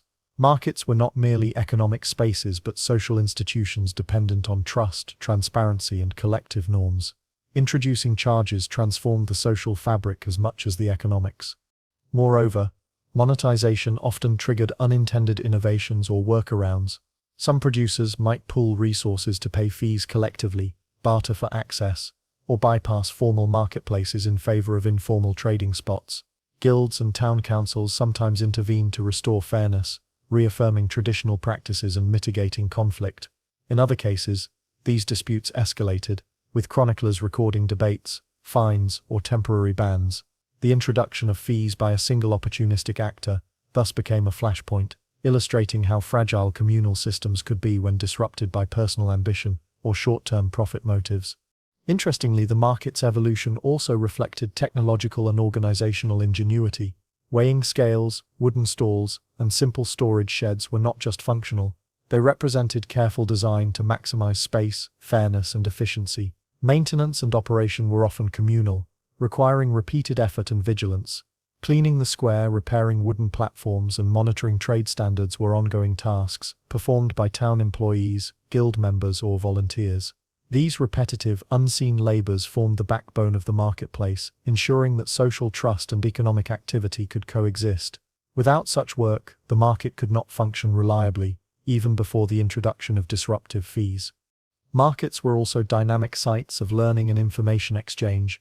Farmers learned about distant crop yields, artisans observed new techniques, and traders shared news from other towns or regions. The marketplace functioned as a hub of collective knowledge, where practical experience merged with observation and conversation. These social interactions were facilitated by the expectation of fairness, transparency, and mutual respect. When one individual introduced fees arbitrarily, the perceived fairness of the market eroded, threatening not only commerce, but also the broader circulation of knowledge and social cohesion. The marketplace, once a symbol of communal cooperation, risked becoming a space of exclusion and tension. By the end of this first section, it is evident that medieval marketplaces were delicate ecosystems. Free access to stalls, shared infrastructure, and transparent norms enabled communities to thrive economically and socially. The labor of maintaining physical spaces, enforcing rules, and sustaining trust, while repetitive and largely invisible, was vital to the marketplace's functioning. Yet these systems were vulnerable. A single opportunistic merchant or official introducing fees could upset the balance, restricting access, provoking conflict and weakening the social fabric. And so, as you imagine the sounds, smells and rhythms of a medieval market, hands exchanging coins, scales balancing grain, merchants calling out wares, one question remains to intrigue your thoughts. What happens to a community when a system built on shared access and trust is suddenly monetized or restricted by one individual, and how many subtle dependencies are disrupted before anyone even realizes what has changed?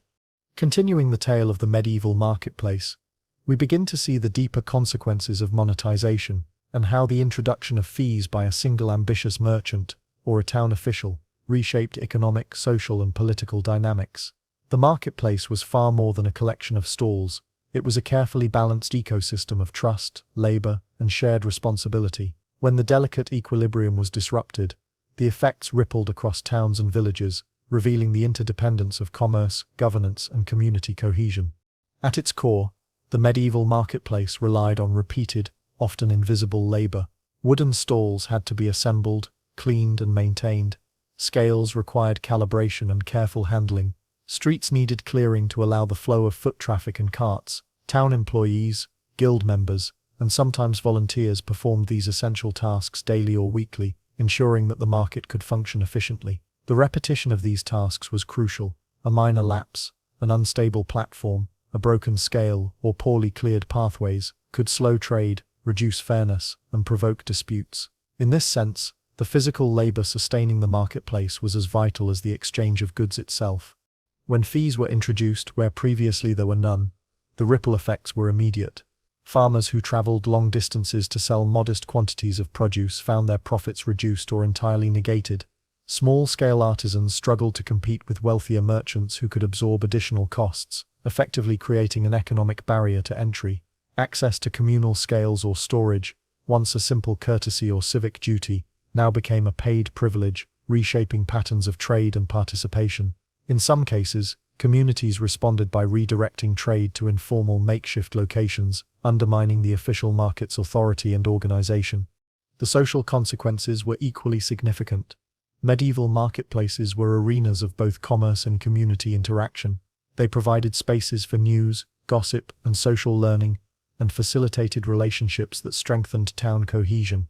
Arbitrary fees challenged the implicit social contract that had long governed participation. Citizens began to question fairness and authority, and the perception of communal ownership was replaced with suspicion of profiteering. Public disputes and appeals to town councils or guilds became more common, demonstrating that even small economic changes could destabilize social trust. The marketplace, once a hub of shared benefit, now risked becoming a site of conflict and stratification. Guilds often intervened to restore order, mediate disputes, or enforce standards. They had both regulatory and ethical functions, overseeing quality, pricing, and equitable access. When an individual attempted to exploit communal resources for personal gain, guilds could issue fines, revoke rights, or impose sanctions, reinforcing the principle that trade was a shared responsibility. However, enforcing these rules required ongoing vigilance, highlighting the importance of repetitive administrative labor alongside the physical labor of maintaining infrastructure. The market's stability depended not only on the skill of individual merchants, but also on the constant oversight of institutions and authorities. Economic adaptation was inevitable. Farmers and small-scale artisans found creative ways to continue trading despite new costs. Some pooled resources to pay fees collectively, forming cooperatives of convenience. Others bartered outside formal structures, exchanging goods directly with patrons or using informal networks to bypass fees. While such adaptations maintained livelihoods, they also introduced inefficiencies, reduced transparency, and sometimes strained relationships between producers and authorities. The marketplace's functionality relied not only on trade itself but on the predictability and trust that governed interactions, a balance easily disturbed when access became conditional. Interestingly, monetization also drove innovation and specialization. Some merchants developed higher-value products or offered unique services to justify fees, while others focused on speed, convenience, or quality to attract customers willing to pay. Town authorities occasionally supported these shifts by regulating stall allocation, encouraging competition, and incentivizing high standards. Yet these innovations came at a cost. The foundational principle of shared open access was eroded, Markets became more stratified, favoring those with resources and marginalizing smaller producers. In this way, the introduction of fees illustrates a recurring pattern in history. Well-intentioned or opportunistic interventions can generate both progress and inequality. The interplay between economy and governance in this context is particularly instructive. Town councils and guilds had to weigh the financial benefits of fees against social consequences. Some municipalities recognized that short-term revenue from charges could undermine long-term stability, prompting councils to restore free access or provide exemptions for small producers. Others tolerated fees, using them to fund infrastructure, security, or public services. These decisions required balancing multiple variables: equity, social cohesion, and economic efficiency. The market became a microcosm of medieval governance, illustrating how closely intertwined labor, commerce, and civic responsibility truly were. From a broader perspective, the introduction of fees highlights the fragility of systems built on social trust. The marketplace functioned not only because of physical infrastructure or individual skill, but because of an established ethic of reciprocity and shared benefit. Disrupting this trust, even for profit, demonstrates how vulnerable communal systems can be to opportunism. Small changes in access or cost can cascade into larger disruptions, affecting participation, economic output, and social harmony. The medieval marketplace, in this sense, is a vivid lesson in the importance of both physical and moral infrastructure in sustaining human communities. By the end of this section, the consequences of one individual's decision to monetize a previously free resource are clear. The marketplace, once a shared environment, was altered by a single actor's intervention. Production patterns changed, participation was restricted, disputes arose, and social cohesion was tested. The invisible labor of maintaining fairness, whether through guild oversight, council mediation, or individual compliance, became as essential as the repetitive, practical work of assembling stalls and managing goods. Both forms of labor were critical to the continued functioning of the market. And so, as you imagine the market square, the calls of merchants, the careful weighing of grain, and the subtle negotiations behind every stall, a question emerges to consider. How much of a community's stability depends on the invisible infrastructure of trust, labor, and shared norms, and what happens when a single opportunistic action threatens the balance that generations have quietly maintained? As the story of the medieval marketplace unfolds, it becomes clear that the introduction of fees, or the monetization of previously communal resources, was more than a simple economic adjustment.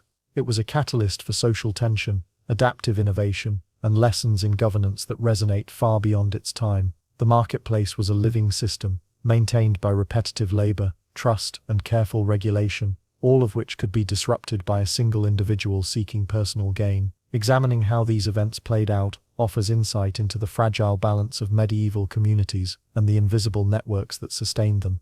Once fees were imposed, the immediate impact was often visible in participation levels. Farmers and small producers who could not absorb the additional costs either reduced their involvement or withdrew entirely from the official market.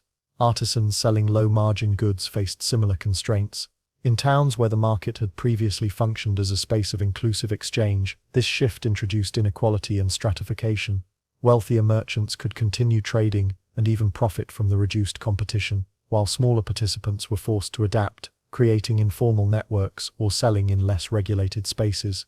The balance of the market, carefully nurtured over generations, began to shift. Conflict and negotiation became inevitable. Town councils, guilds, and community leaders had to navigate complaints, mediations, and sometimes outright protests. Citizens questioned fairness, legitimacy, and authority, creating a political dimension to what might have seemed a minor economic adjustment. In some cases, fees were rolled back or selectively waived to restore trust. In others, persistent disputes highlighted the difficulty of balancing revenue regulation and equity.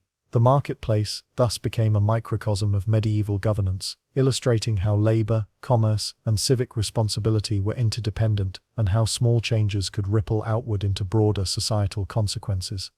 Repetition and diligence, previously taken for granted, emerged as critical stabilizing factors. Workers maintaining stalls, calibrating scales, and cleaning the square continued their daily tasks, ensuring the physical infrastructure of trade remained reliable. Guilds enforced quality standards, monitored ethical practices, and mediated conflicts, reinforcing social norms. Without these persistent, often invisible efforts, the disruption caused by monetization would have been far more destabilizing. The story of the marketplace underscores a timeless principle: consistent labor and careful oversight are essential for sustaining communal systems, particularly when those systems are vulnerable to opportunistic behaviors.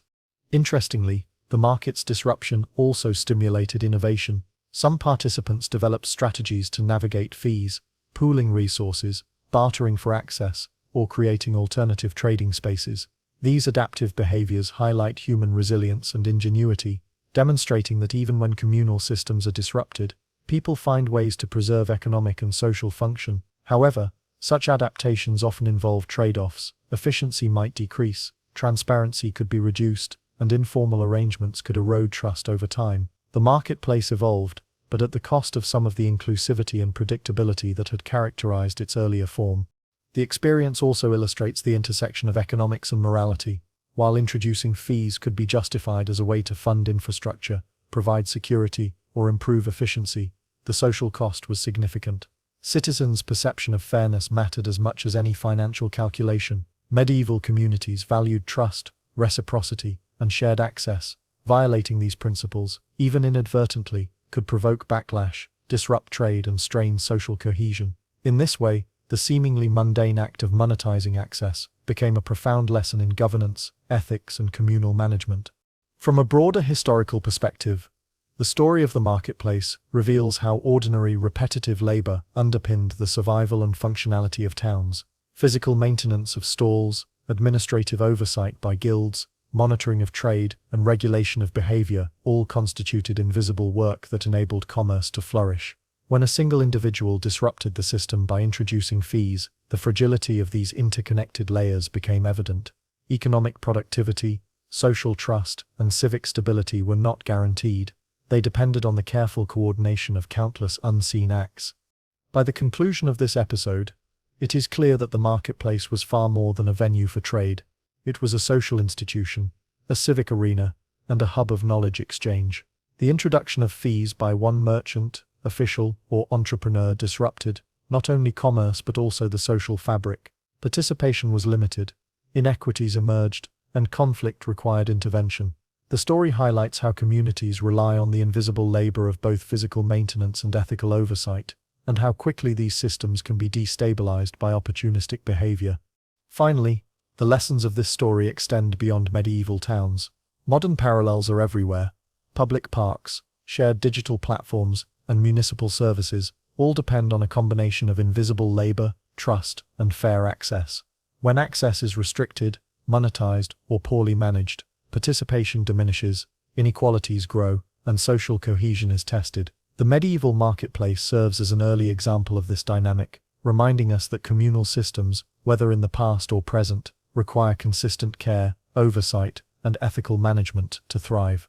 As you picture the vibrant market square, the rows of stalls, the measured weighing of grain, the lively negotiations, and the careful maintenance of infrastructure, one final reflection emerges. How much of the stability, fairness, and productivity in any community, medieval or modern, relies on the invisible labor of individuals who maintain, monitor, and mediate, and what vulnerabilities emerge when one person or decision disrupts a system that generations have painstakingly nurtured?